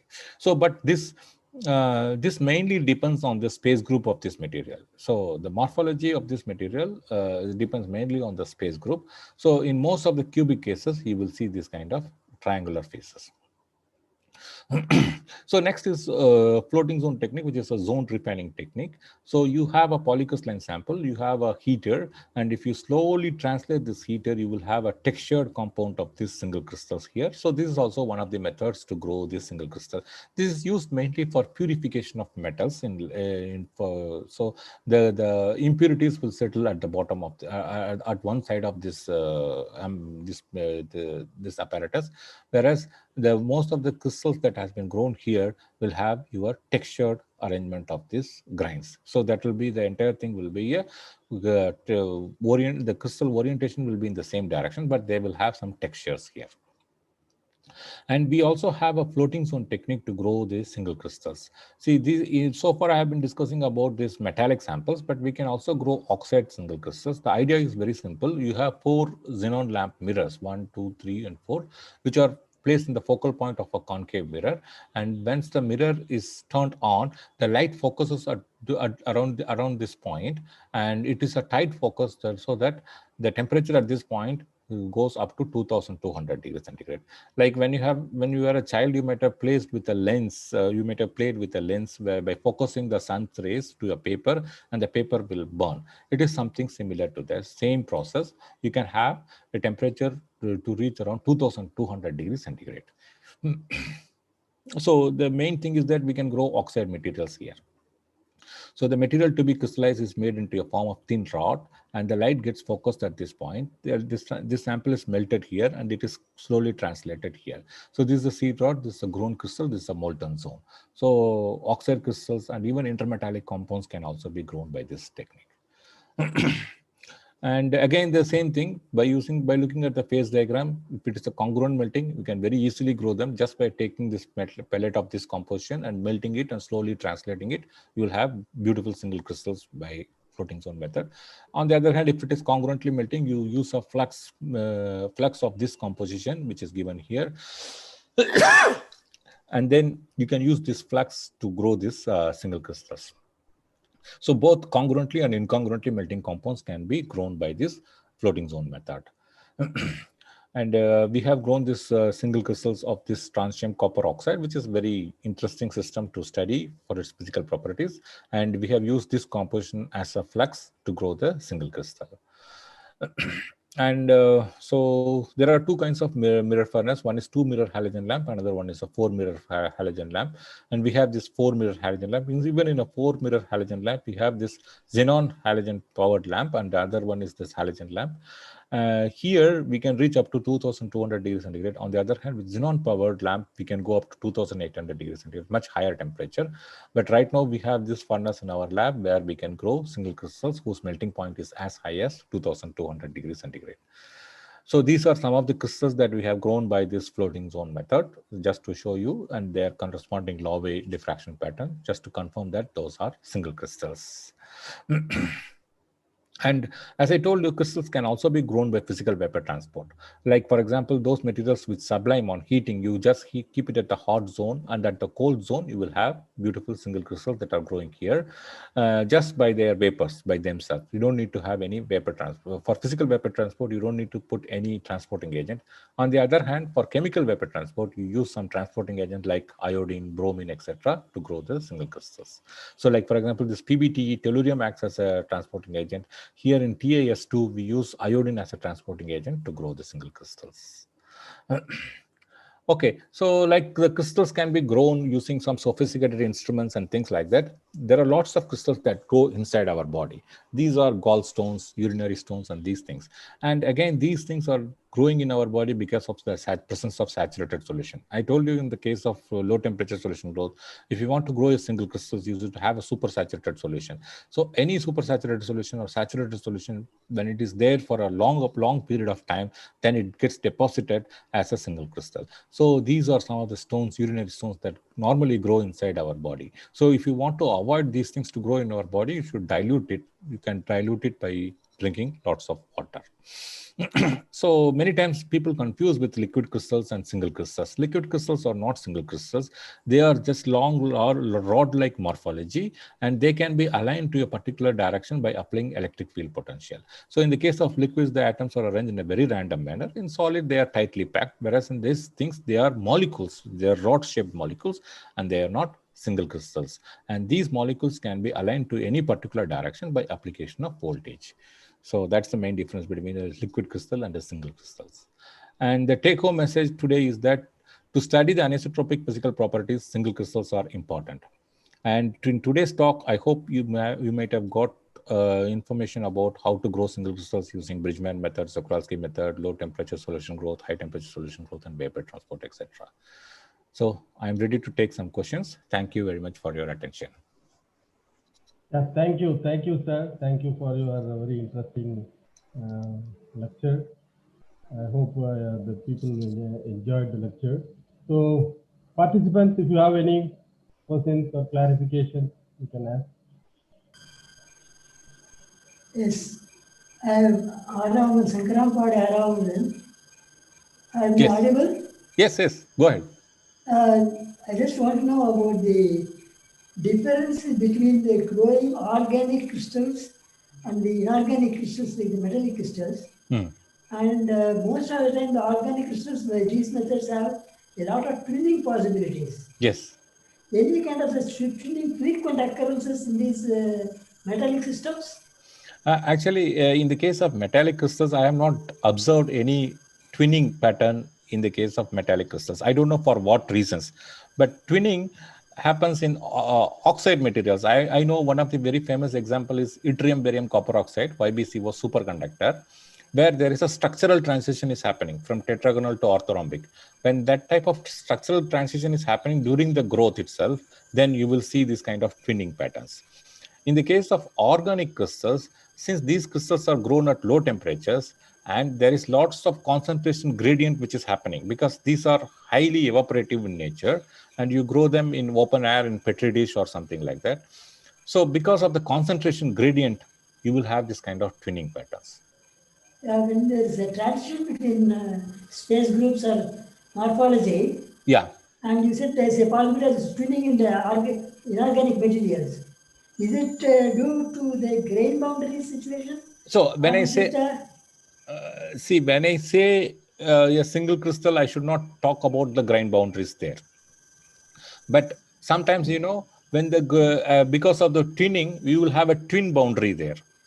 So those kind of things happens because of the temperature gradient in the furnace or some inhomogeneity in the temperature. So sometimes you see this kind of grain bound or twin boundaries seen in most of the crystals. Okay, thank you. Yeah. Yeah, thank you, sir. Any other questions? Yes, sir. Yeah. Yeah. Good morning, sir. That's very interesting presentation. Yeah. Sir, actually, I grown one crystal, sir. Mm-hmm. It's a combination of copper and organic molecule. Okay. I have a polymer, actually. I got polymer, actually, expecting for the crystal complex, but I got a polymer. Mm-hmm. And it is having a soft ferromagnetic nature. It is ferromagnetic, but at very low magnetic moment itself, we are getting the yes, yes, sir. But the problem is it is soluble in water. So what kind of applications can I expect from that, sir? I mean, what kind of study can I do with that? See, if it is a ferromagnet, you can do a squid measurement. I mean, magnetization measurement at low temperatures.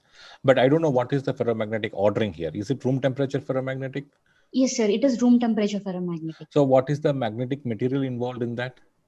Copper and a benzimidazole, sir. Actually, I have a copper is non-magnetic.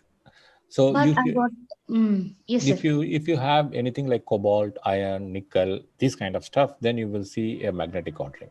Typically, we need to see what is the valence state of copper in your compound, and depending on the valence state, I don't know whether it can show any magnetic ordering or there, or that has to be checked.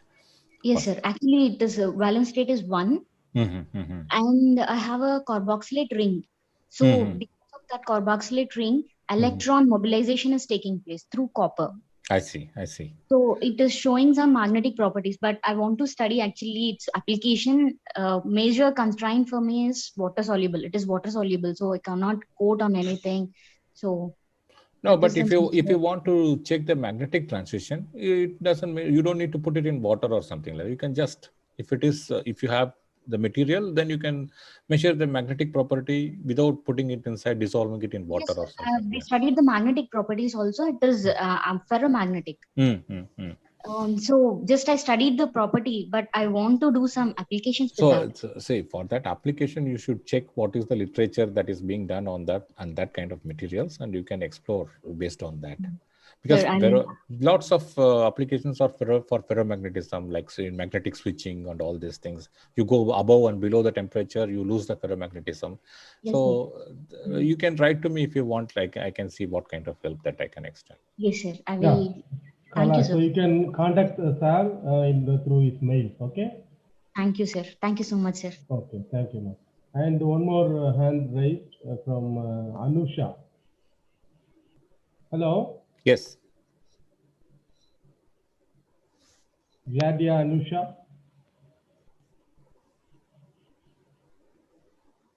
Any other questions from any other participants?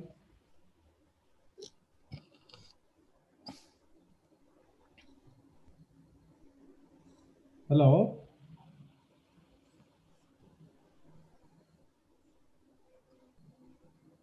Okay, so if not, on behalf of the organizers, I'd like to thank the speaker, Professor Tamilavel, for his wonderful lecture.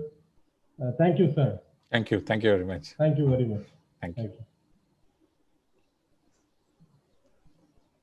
Rajesh?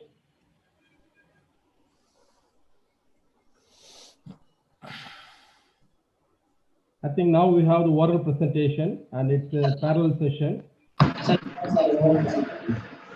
Organizer will give the instruction regarding the oral presentation.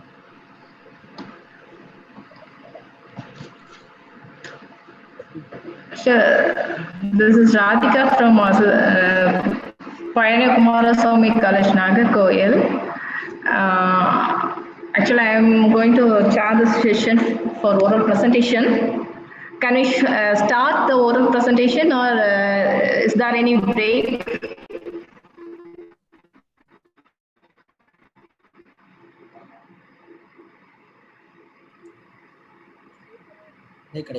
Ma'am, there is no break. No break. Okay. Then shall we start the?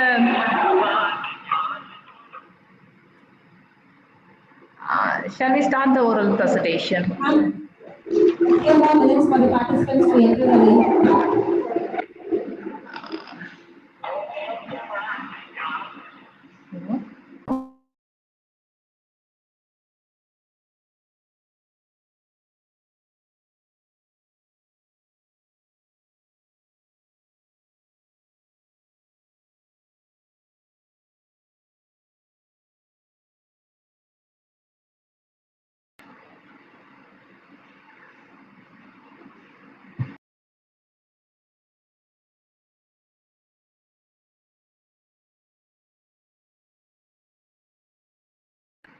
Sorry, I have to go to Google Meet, it seems.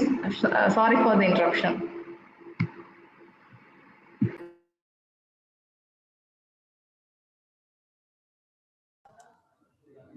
Now we have to start the oral presentation. The presentation will be conducted in 3 parallel sessions, chaired by Dr. M. Arivanandam through Zoom link, Dr. G. Ramalingam through Google Meet link 1, and Dr. Radhika through Google Meet link 2. We request the participants to check the name list and get into their allotted link.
Hello. Yeah, so we have oral presentation now. So the first presenter is Dr. M. Harikrishnan from Madurai Kamaraj University. Yes, sir. Are you here? Okay. So you can share your slides now and you can present. The presentation time you may receive the information about the schedule of your presentation. So please go ahead. Okay, sir. And finish your presentation in time.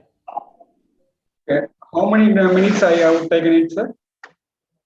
Take it for 10 minutes. 10 minutes. Okay. Okay. Slide is on, sir? Not yet.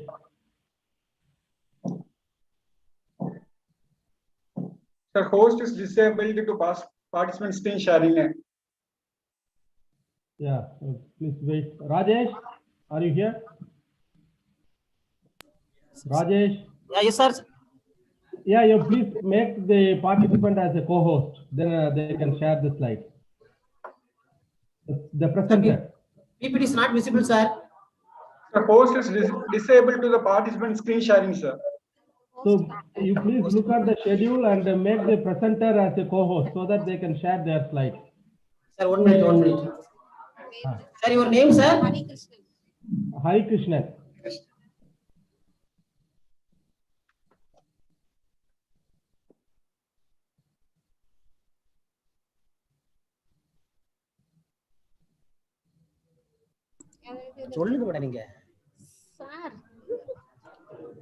Hari Krishnan, you can continue.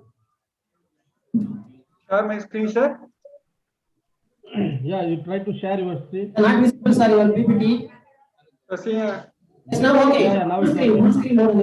Now okay, sir. Okay. Good morning to one and all present here. I start my presentation. I am Dr. M. Augustine, MSc and PhD Chemistry from Madurai Kamaraj University. My presentation topic is novel star-shaped donor by donor and donor by donor based anthracene-based whole transmitting material for perovskite solar cells. Why we need the solar cell? Because of solar cells are renewable and most abundant source, clean and readily available source one. But in the survey, 86,000 of terawatts of energy uses for the earth, but we use utilization of energy only 15 terawatts. So we increase that concern about the renewable energy source to convert the electricity. Overview of photovoltaics are three: inorganic, organic, and hybrid. Inorganic based materials are yearly material, organic are failure one, and then move on to that hybrid material. Then hybrid materials are hardcore research. One is DSC and perovskite materials.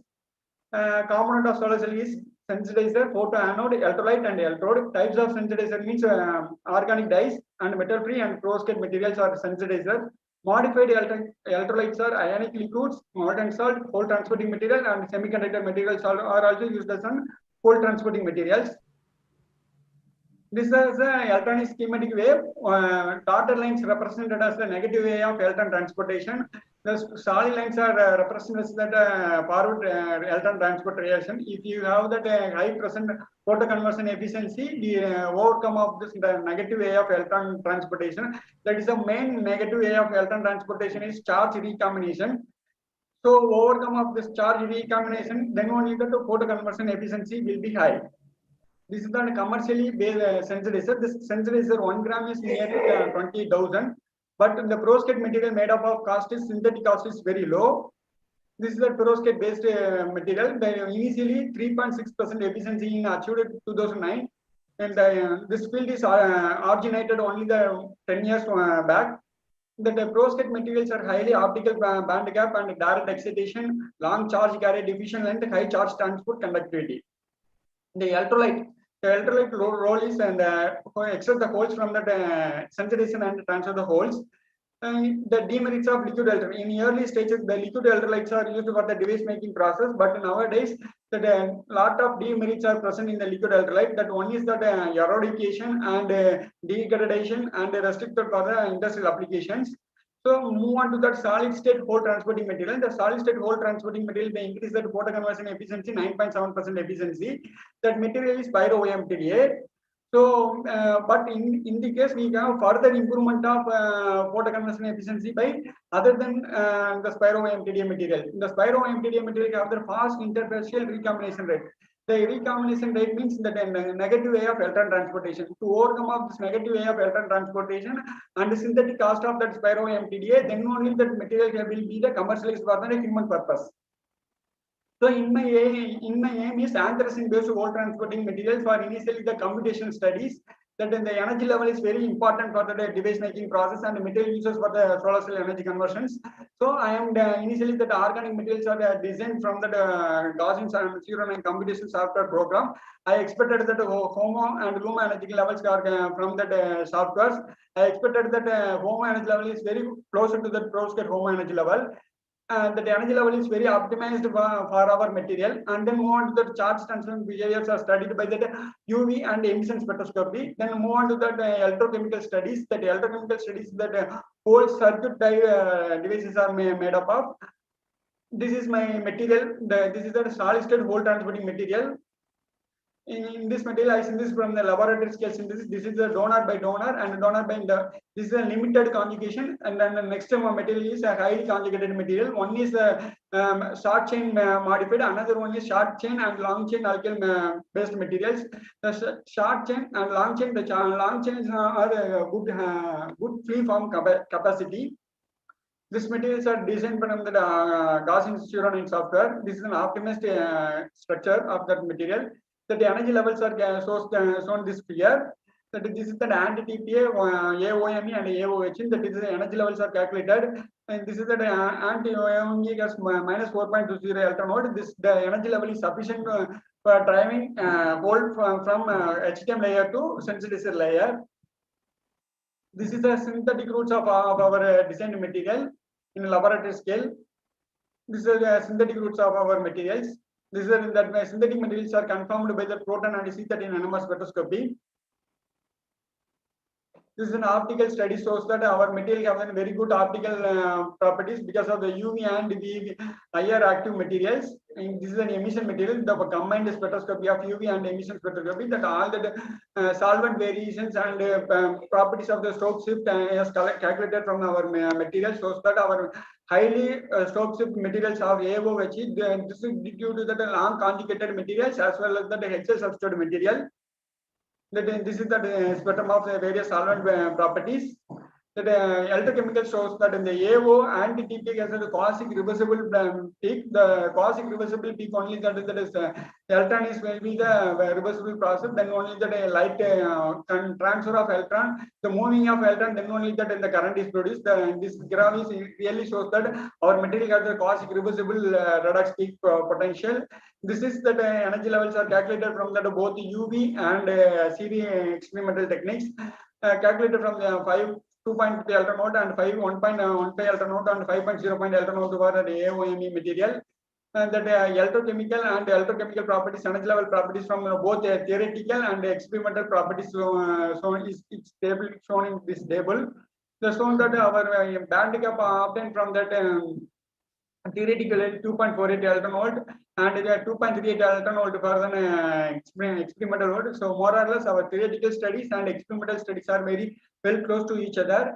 So because of our optimized steps and optimized theoretical studies and optimized photophysical properties, so this is only we have achieved that the close relative values for that our designing materials.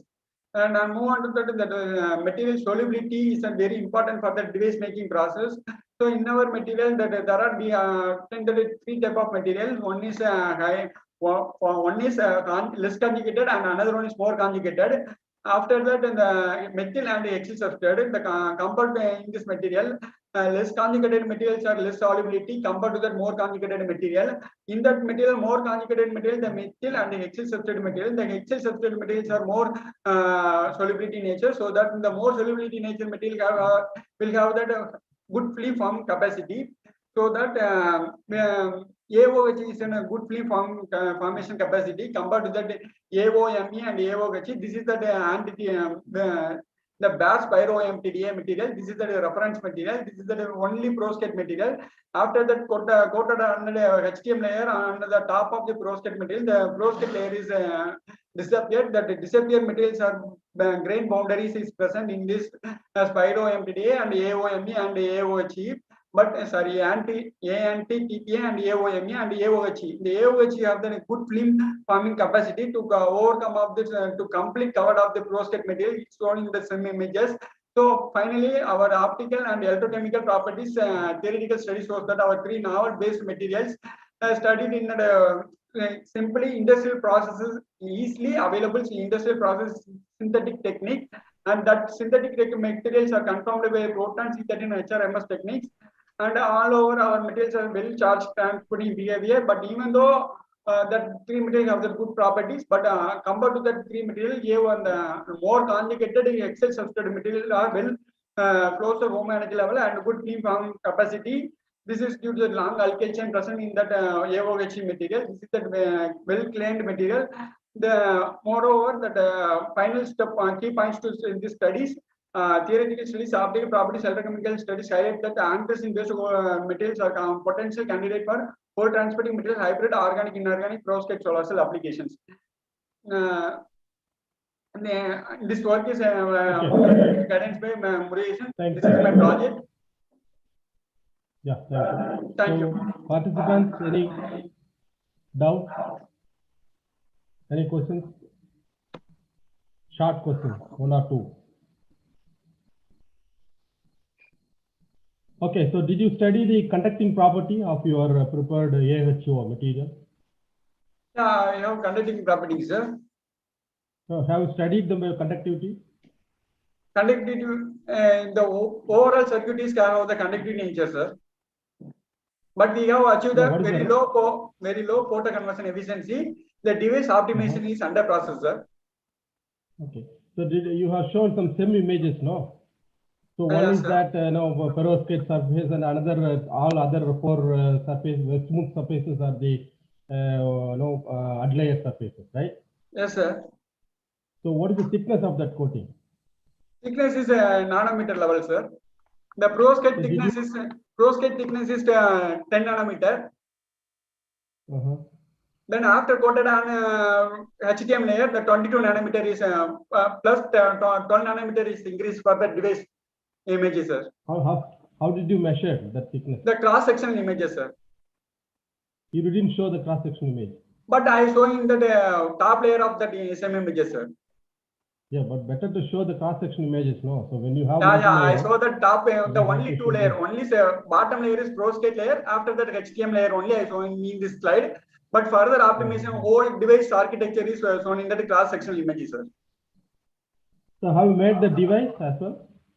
Making the device made up of the nitrogen atmosphere, but that nitrogen atmosphere device is not quite good device fabrication. In my the device lab is made up of in our university to well equipped instrument. After that, optimized in this material to further improvement of patent work, sir. Okay, thank you. All the best for your research. Okay, sir. Thank you. Okay. Thank you, sir. So let's move on to the next presenter. The next presenter is Dr. S. Jnanam from Wales Institute of Science and Technology. Hello? Are you here? Jnanam is available in line.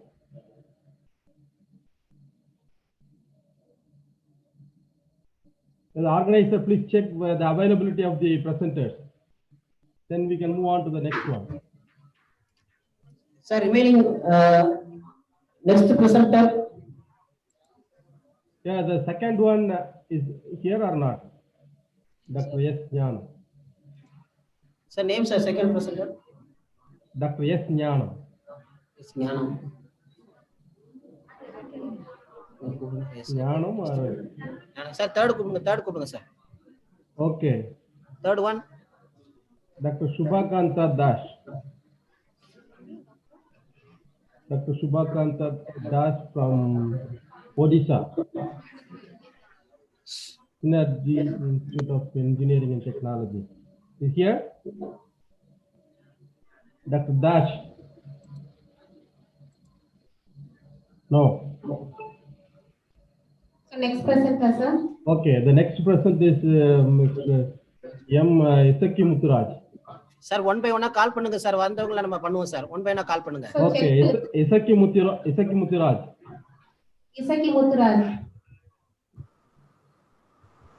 Then the fourth one is Rajiv Sharma, Dr. Rajiv Sharma from Punjab. Dr. Rajiv Sharma.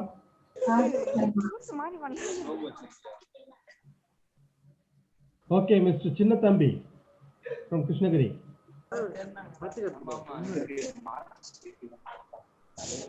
Chinnathambi.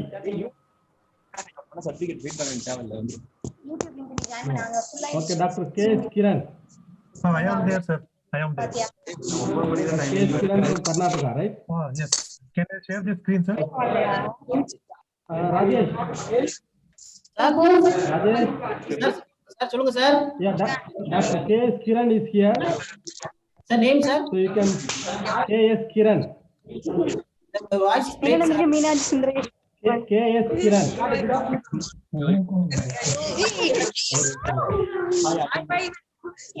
All the participants, please mute your mic. Or the host, please mute all the participants' mic. Then the session will go very smoothly.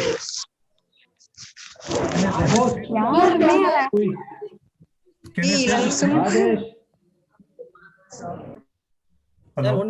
Rajesh. Sir, name, sir? Meenachi? No, first you do one thing. You please mute all the participants' mic. And then I will tell the name. Okay. Because everybody is now in between, everybody is raising their voice. Sir, can I share the screen, sir?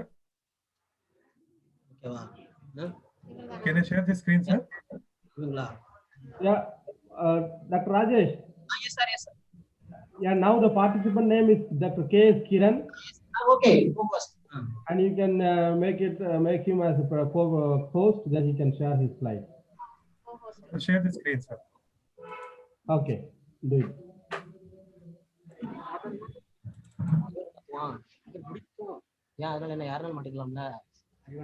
All other participants, you please mute your mic. Am I audible, sir? Yeah, you are audible. You please go ahead. Your presentation time is 8 minutes and 2 minutes for questions. Okay, sir. Okay. Sir, screen is visible, sir. Slide is visible. Yeah, it's visible. Visible. Okay. Please go ahead. Okay. Good morning, all. Myself, Dr. K.S. Kiran, working as a professor in Department of Physics, School of Engineering Technology, Giant Deep University, Bangalore. My work is crystal and molecular docking studies of bis cyclohexadiols with the FAK as the inhibitor. In this newly synthesis compound I have taken, that is bis cyclohexadiols. It is mainly with the anti-cancerous as well as the anti-tumor activity. And also final confirmation, we are going for the docking studies. And also that is to have the stabilize the structure for the drug design, like that. The introduction, materials and methods, preparation of the ligand, preparation of the protein ligand interaction using autodock, a binding site prediction, docking energy calculation, results and discussions and conclusions. Here the newly synthesis compound I have taken as the bis cyclohexadiols. This is a non-planar molecule.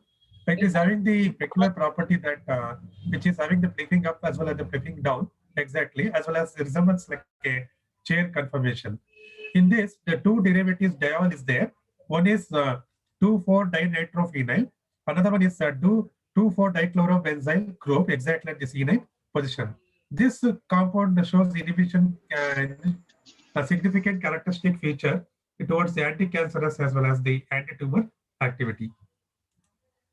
This crystallographic study of these molecules provide the better insight to the structure as well as the molecular packing, which serves the input to design the lead molecule to have the better biological activities.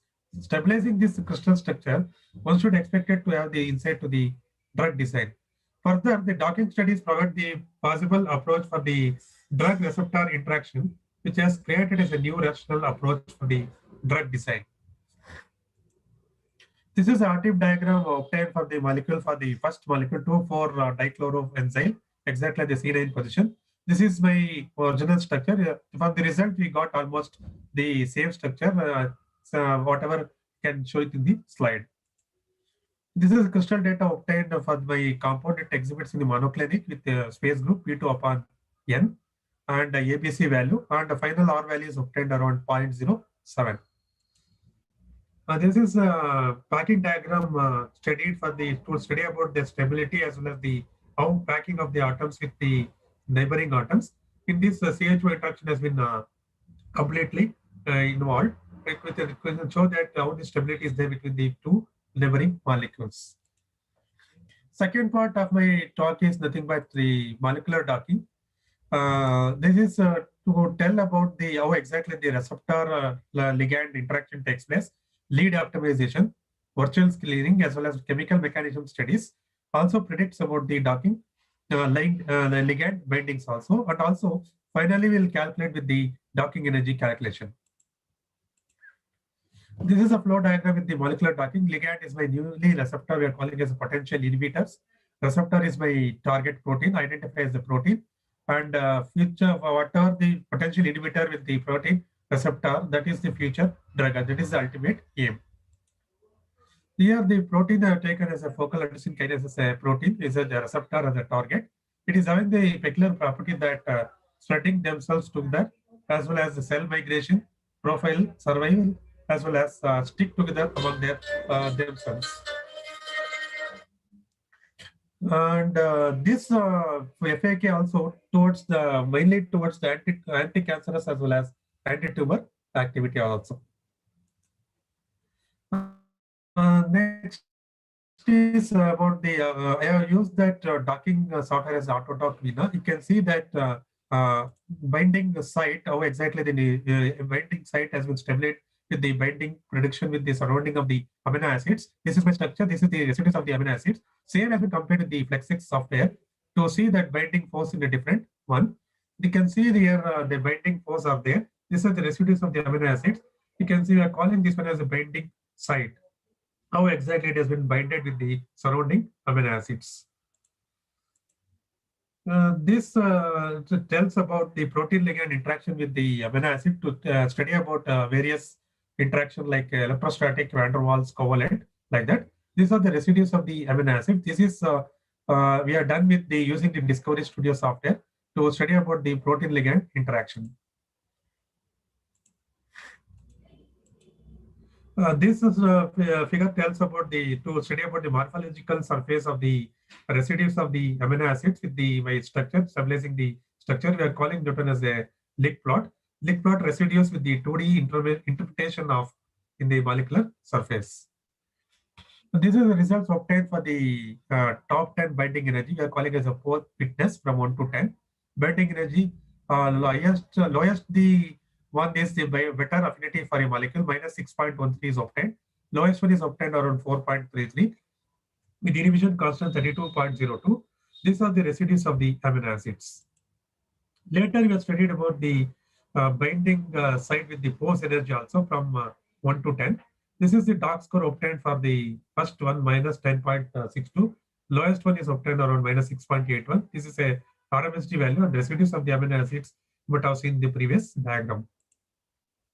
And later stages is the third part is a challenging one. Now also coronavirus, but I've seen that. Similarly, we have to identify the disease, you have to isolate the protein, find the future drug. The challenging one is the preclinical testing. In order to have the preclinical testing, these are the various processes we have to involve. One is the combinational chemistry, molecular modeling. Once you confirm that, you have to go for in vitro as well as in silico studies and virtual screening, and also genomics like that. Now later the drug discovery and development to have that future drug with the preclinical testing, one with the animal we have to do, another with the human also we have to do in vitro as well as in vivo studies. Formulation will take place around 1 to 3 years. Human clinical trials another 1 or 2 years. Finally with the FDA approval. In the results and discussion, to understand the pharmacological data on the structural basis, to have the docking technique, higher the affinity of the molecule, higher the negative values, better affinity of the molecule. The molecular studies better are the ligand interaction if exactly fit to the target of the protein. In the present study, what are the binding energy obtained for 2,4-dinitrophenol, let's see, minus 6.42, we have got with the expected value with the inhibition constant that is 19.68 with the pyrrolo as well as the pyrimidine derivatives.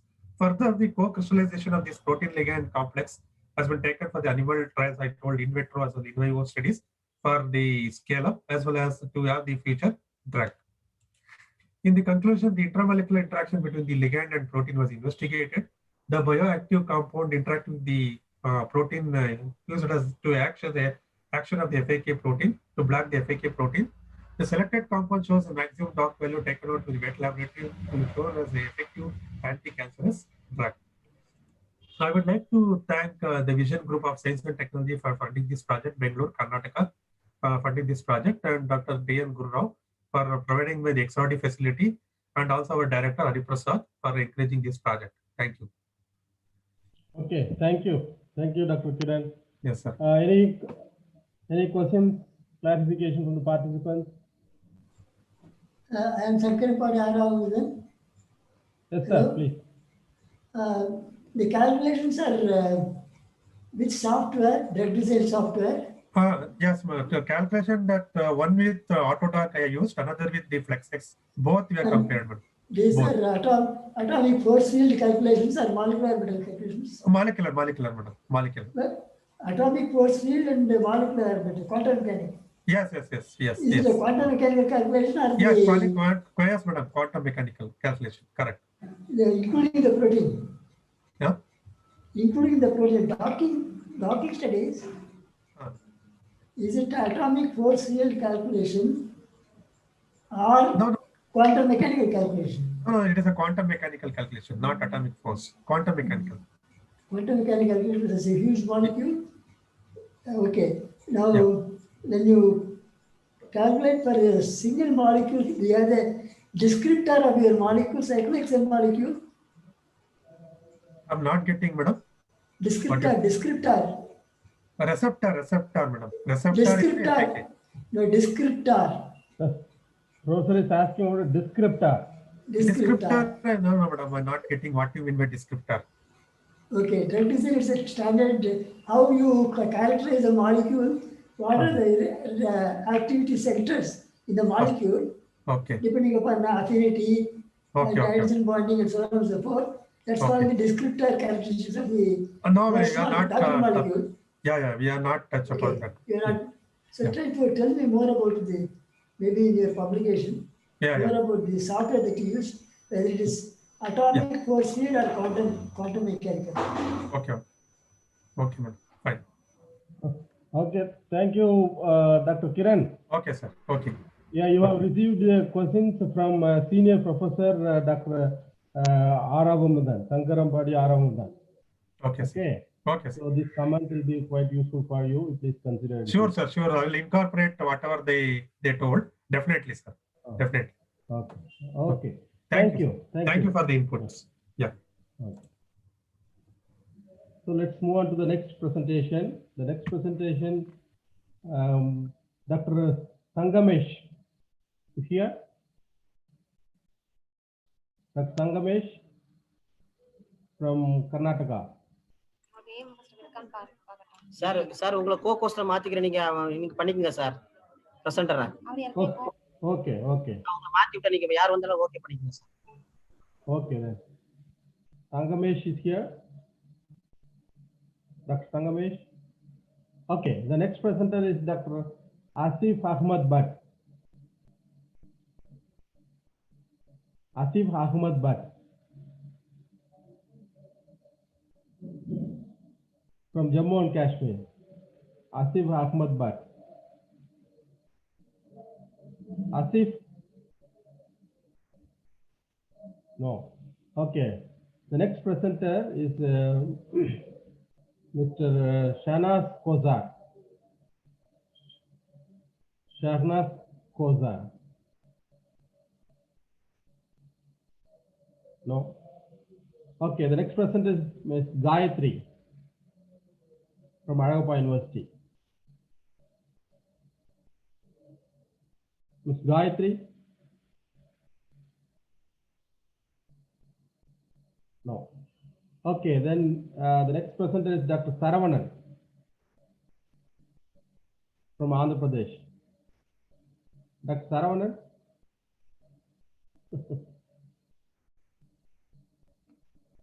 Nobody's here. Okay. So let's one and then let me call the next one, Miss S. Sundari from Annavala University. Sundari is here. Miss Sundari.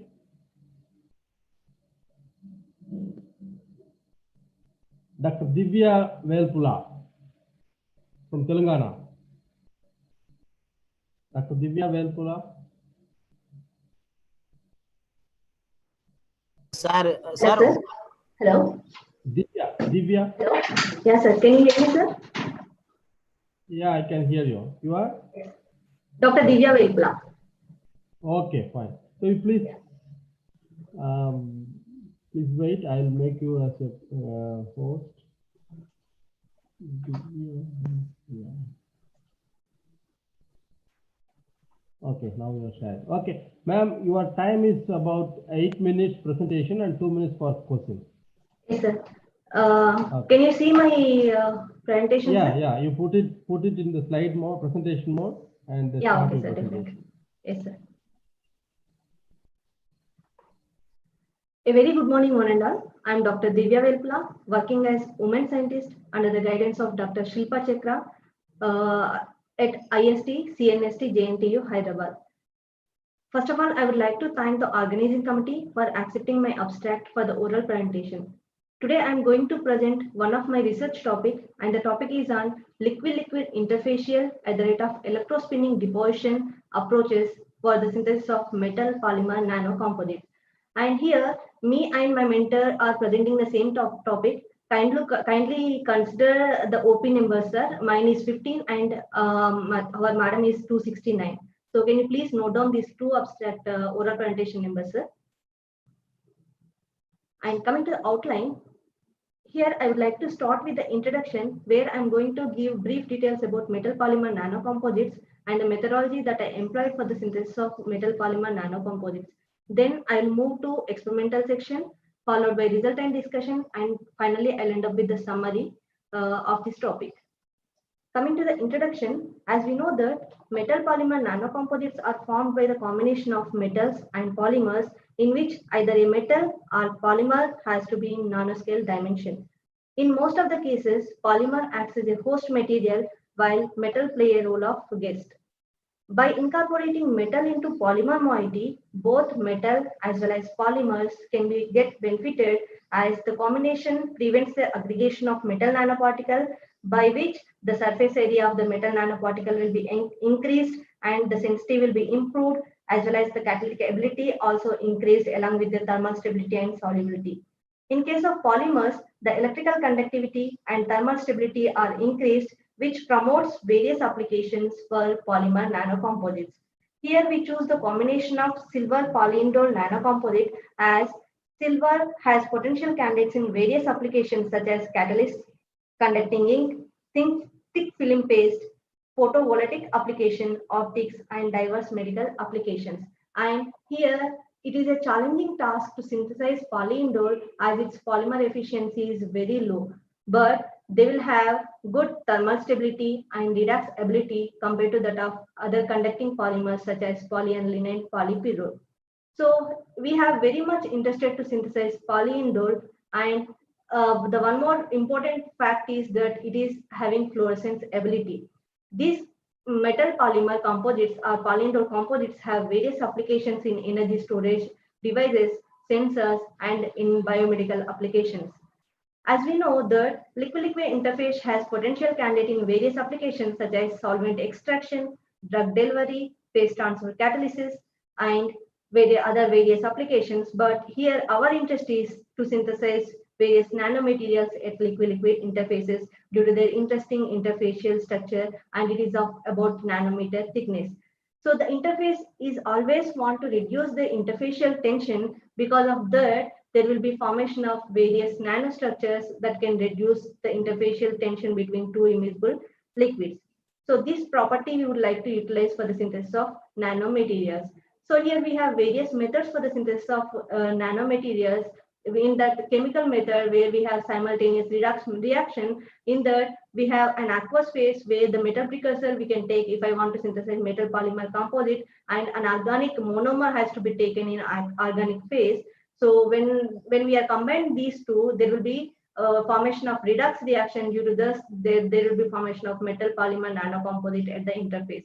And we have incorporation of metal nanoparticle into polymer moiety structure, where we need to synthesize metal precursor, and we need to add to the organic phase which has monomer during the polymerization. Then the metal nanoparticle will incorporate into polymer moiety. And we have various electrochemical approaches.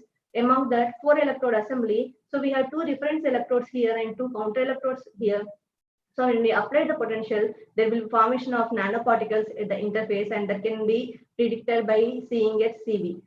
And we have thin film electrode approach, where we have working electrode. To that, we need to add an organic phase thin film. In that, monomer will be present, and we need to dip into the solution of aqueous solution. When we apply potential, then there will be formation of metal polymer nanocomposites at the interface.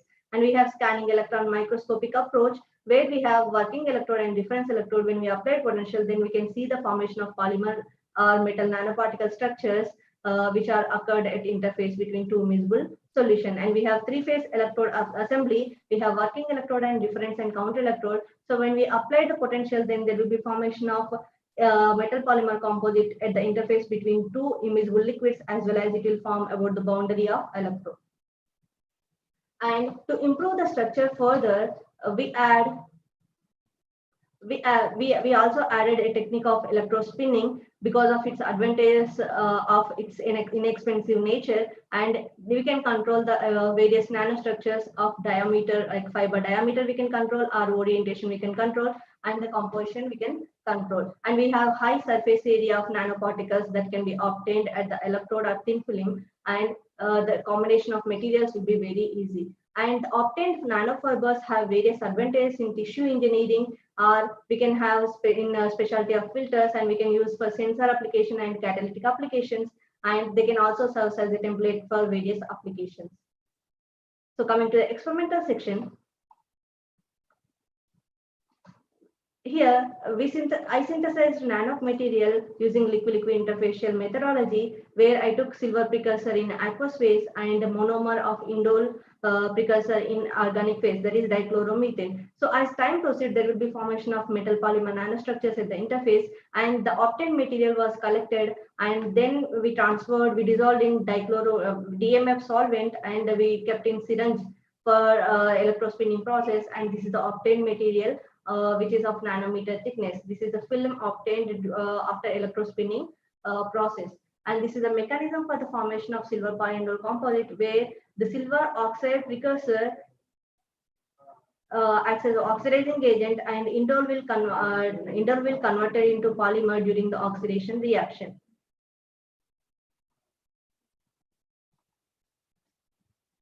And this is the FTAR spectra of obtained silver polyindole composite, and we compared with the polyindole nanostructures. And here we observed that the major peak at 3415 is due to NH vibrations. So we can predict that NH bond is not participating in polymerization process. And the peak at 751, 1482, and 1626 centimeter inverse indicates that the presence of benzene ring. So we can predict that benzene ring is also not formed not involved in the polymerization site. So we have only 2 options, and that we can predict that the peak at 721 and 776 are absent. Because of this, we can indicate that the polymerization site is occurred at 2-3 positions of polyindole. So I can confirm that the obtained polymer is 2-3 site of polymerization of polyindole. And these are the XRD spectra of polyindole as well as silver polyindole composite. From that, we can predict that the crystallinity of silver polyindole composite or crystallinity of polyindole is improved with the addition of silver nanoparticle. And these are the various planes of silver nanoparticles, and I can confirm that this is FCC structure of silver over the polymer moiety. And we also observed that as polyindole has fluorescence ability, and our silver polyindole also having a fluorescence ability, which can be applicable for various sensing applications. So for application purpose, this is very important. And we also observed that the fluorescence intensity was enhanced with the addition of silver nanoparticle into polymer. Even we did like simultaneous reaction. So the presence of silver will enhance the fluorescence ability of a polyindole moiety. And the Raman spectra also depicting that the intensities are enhanced with the addition of silver nanoparticle in polymer moiety. And these are the semi-majors which are obtained after electrospinning process. This is silver polyindole nanostructure. So where we obtain that the polymer moiety will be of porous structure, and we observe that there will be transparent silver nanoparticle formed above the polymer moiety. And this is for pure polymer nanostructures where we have like 0% of silver in the moiety. And this is the thermal TGA diagram of silver polyindole composite as well as polyindole. So from that we can predicted that the thermal stability was enhanced with the addition of silver nanoparticle over the polymer moiety. Coming to the summary, so we synthesize silver nanoparticles using liquid at the rate of electrospinning methodology, and the composite obtained by this method has FCC structure of silver nanoparticle above the polymer moiety, and the composite exhibit violet fluorescence property. The composite have large thermal stability and enhanced Raman intensity than that of the polyindole. Further, the silver polyindole composite is having very good application for sensor as well as electrocatalytic application. So this is under progress. The application is under progress. Thank you very much, sir. Okay, thank you. So any questions from the audience? Yes, sir. Please, sir. A little bit clarification on the nomenclature of nanocomposite. You have used silver nanoparticle. Yes, sir. And the polymer. It is not a nano size in any way. Is it a nanoparticle? Means this polymer moiety is having some nano thin film like porous kind of structure. So, but independent of silver, is the polymer structure, morphology, and the total size it is anyway can be called as a nanoparticle. Silver is not nanoparticles, sir, here. But here, if I zoom here, if I zoom this, I would have said other way. I would rather think it is functionalizing a silver nanoparticle with a polymer, rather than getting a nanocomposite, because the total overall size is not nano. Only silver nanoparticle is added to the polymer. Polymer has its own morphology, and that morphology doesn't come under the nano size. Therefore, probably I find it difficult to comprehend why it is nanocomposite. Rather, I would say silver nanoparticles functionalized. Yes, sir. Because so of actually, polymer, like one figure I can did say polymer characteristic get enhanced by adding silver nanoparticles. But I don't consider how it is a nanocomposite. Probably one has to look into clearly the terms, definitions, and then clarify this. But I still cannot comprehend this. I would rather try to go for somewhere a functionalism rather than it's a nanocomposite. Okay, sir. Okay. Thank you very much, sir. Thank you for clarification.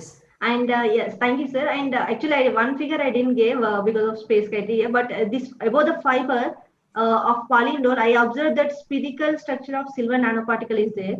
So that I didn't give actually. Like we obtained that structure. That's okay, but you please consider process suggestion. Definitely, sir. Definitely. Thank you very much, nanoparticle, the base material is bulk, no? Yes, sir. But I can improve, sir. Like, thank you very much, sir. Thank you for your suggestion, because I have to improve for the paper presentation. Yeah, Divya, and just one more suggestion. You have shown some XRD, no? But you have indexed only few peaks. How about the rest of the others? These are polyindole peaks, sir. But in literature, we didn't observe any kind of like peak structures of polyindole. But crystallinity was improved compared to that of polyindole. So these are polyindole peaks only. But we search for literature, and we didn't observe these kind of things are exist, but they didn't mention which kind of peak, because it is not purely crystalline, no. So the crystallinity was enhanced, but still it is amorphous nature. No, how you are saying the crystallinity is enhanced, but still it is in amorphous nature means I couldn't get. What do you want to say? Actually, this polyindole is amorphous polyindole, but with the addition of silver nanoparticle, like the crystallinity means the peaks are enhanced. The noise or the intensity of the peaks are enhanced. These your peaks, amorphous phase is converted into the crystalline phase, right? yeah, but it didn't convert purely, completely it didn't convert it. Okay. And also Raman, show the Raman. Yes, sir. So you have several peaks in Raman, right? Yes, sir. Yes, sir.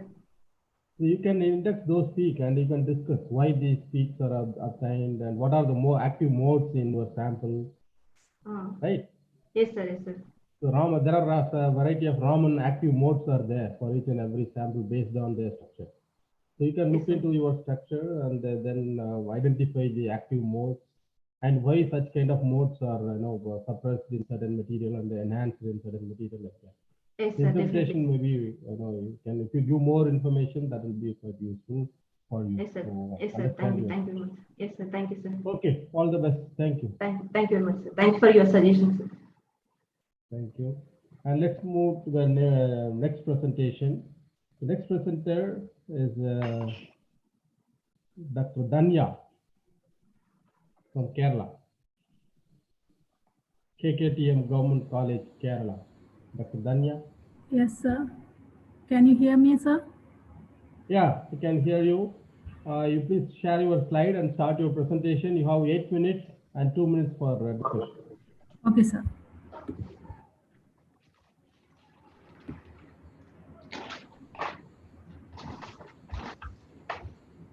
Good afternoon, sir. Hello. Hello. Good afternoon, sir. I'm Vivek. I'm speaking, Vivek. Yeah, tell me. What do you want? Tell me, Vivek.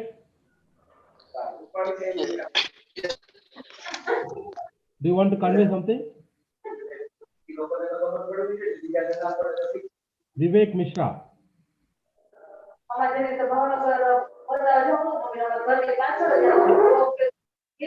The session is going on. You can talk during the discussion. Okay.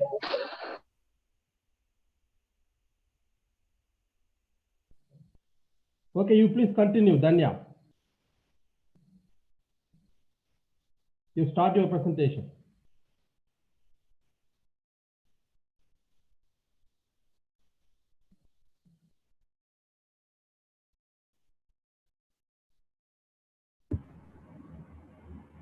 Yeah, Danya, you can start your presentation now.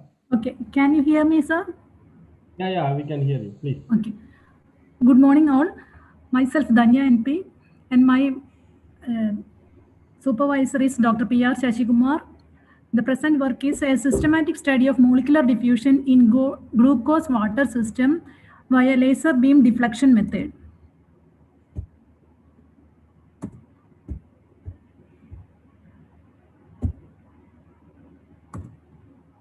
The objectives of the study: the development of laser beam deflection technique to systematically investigate the interdiffusion of glucose in water.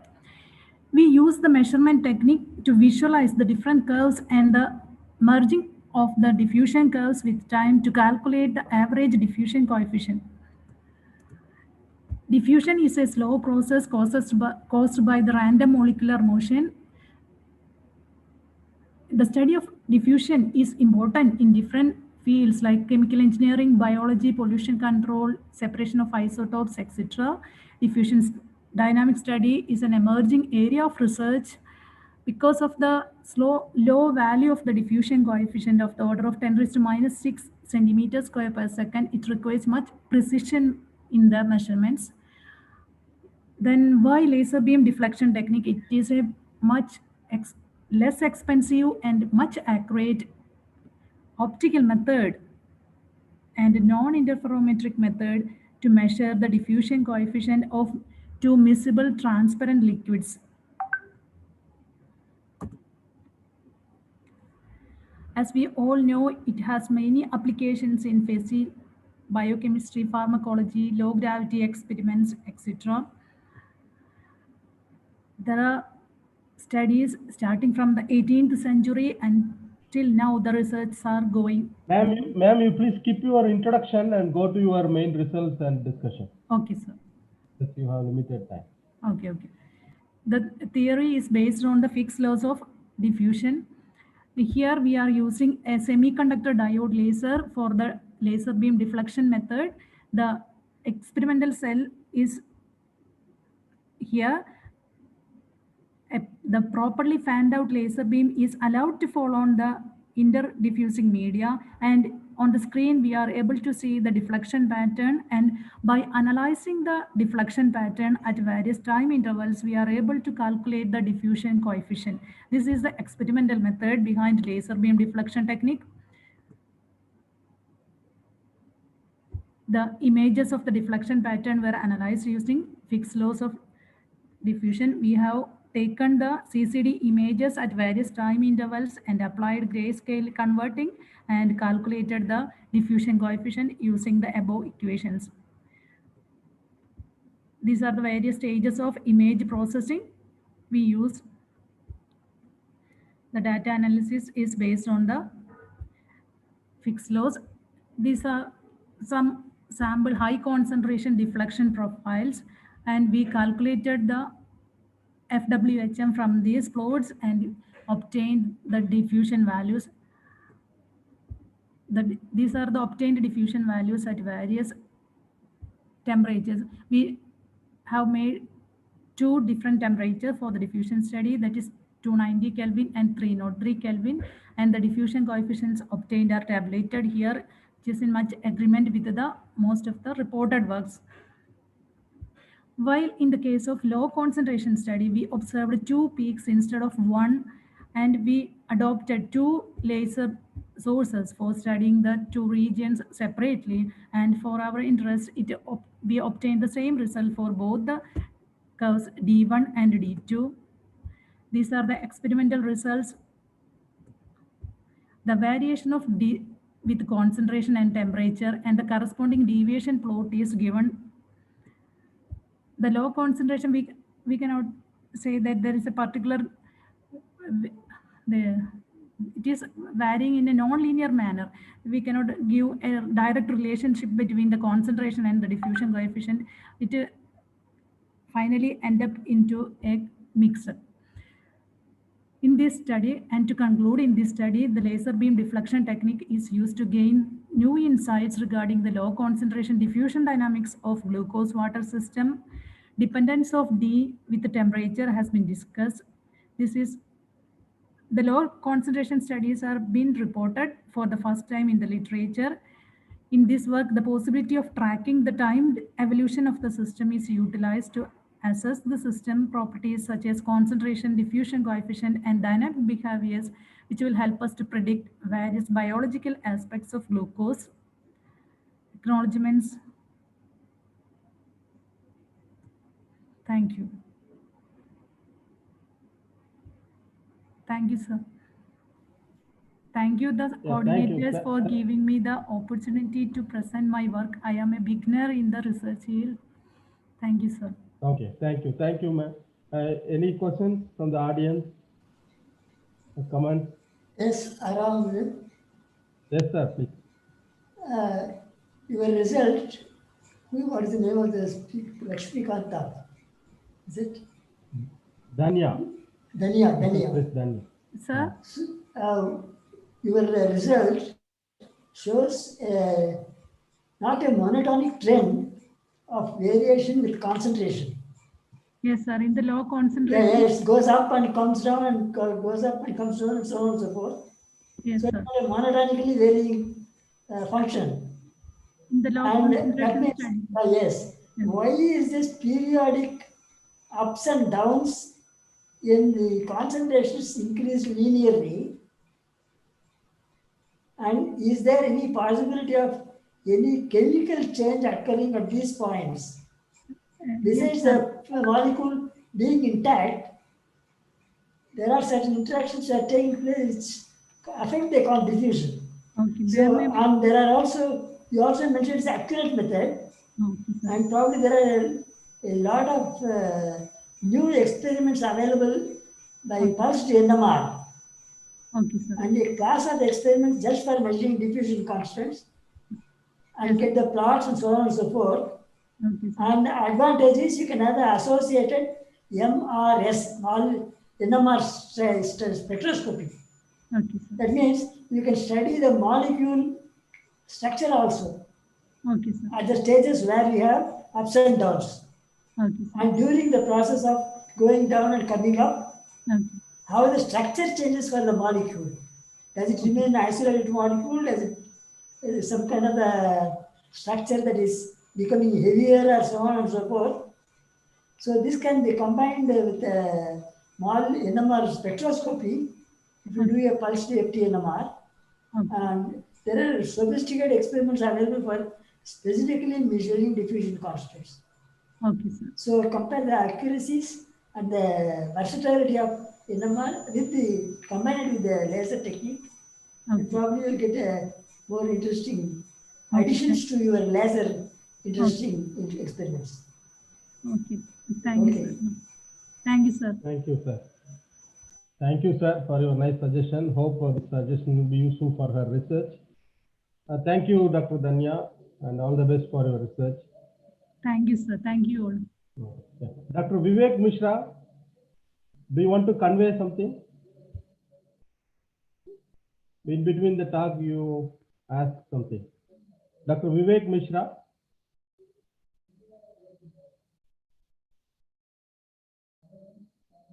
Hello.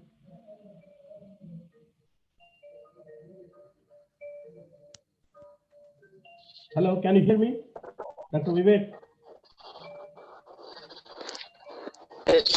I noticed your voice. Hello. I cannot hear you clearly. No, your voice is not clear. I cannot listen your.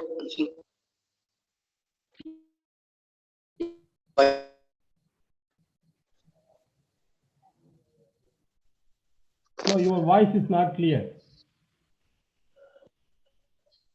You want to convey something, or you want to present on behalf of Yeah, your sir. colleague? Network problem. I think it's problem, sir. It's okay, but do you want to present on behalf of your colleague, or what do you want to convey? Nothing. Okay, so sir. So if you want, you please chat in the chat box. Thank you. Okay, so let's move on to the next presenter, Mr. Maheshwaran. Sorry, Maheshwaran.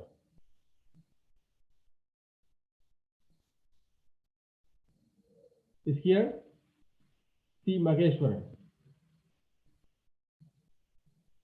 Hello. Okay. So Muhammad Mahbub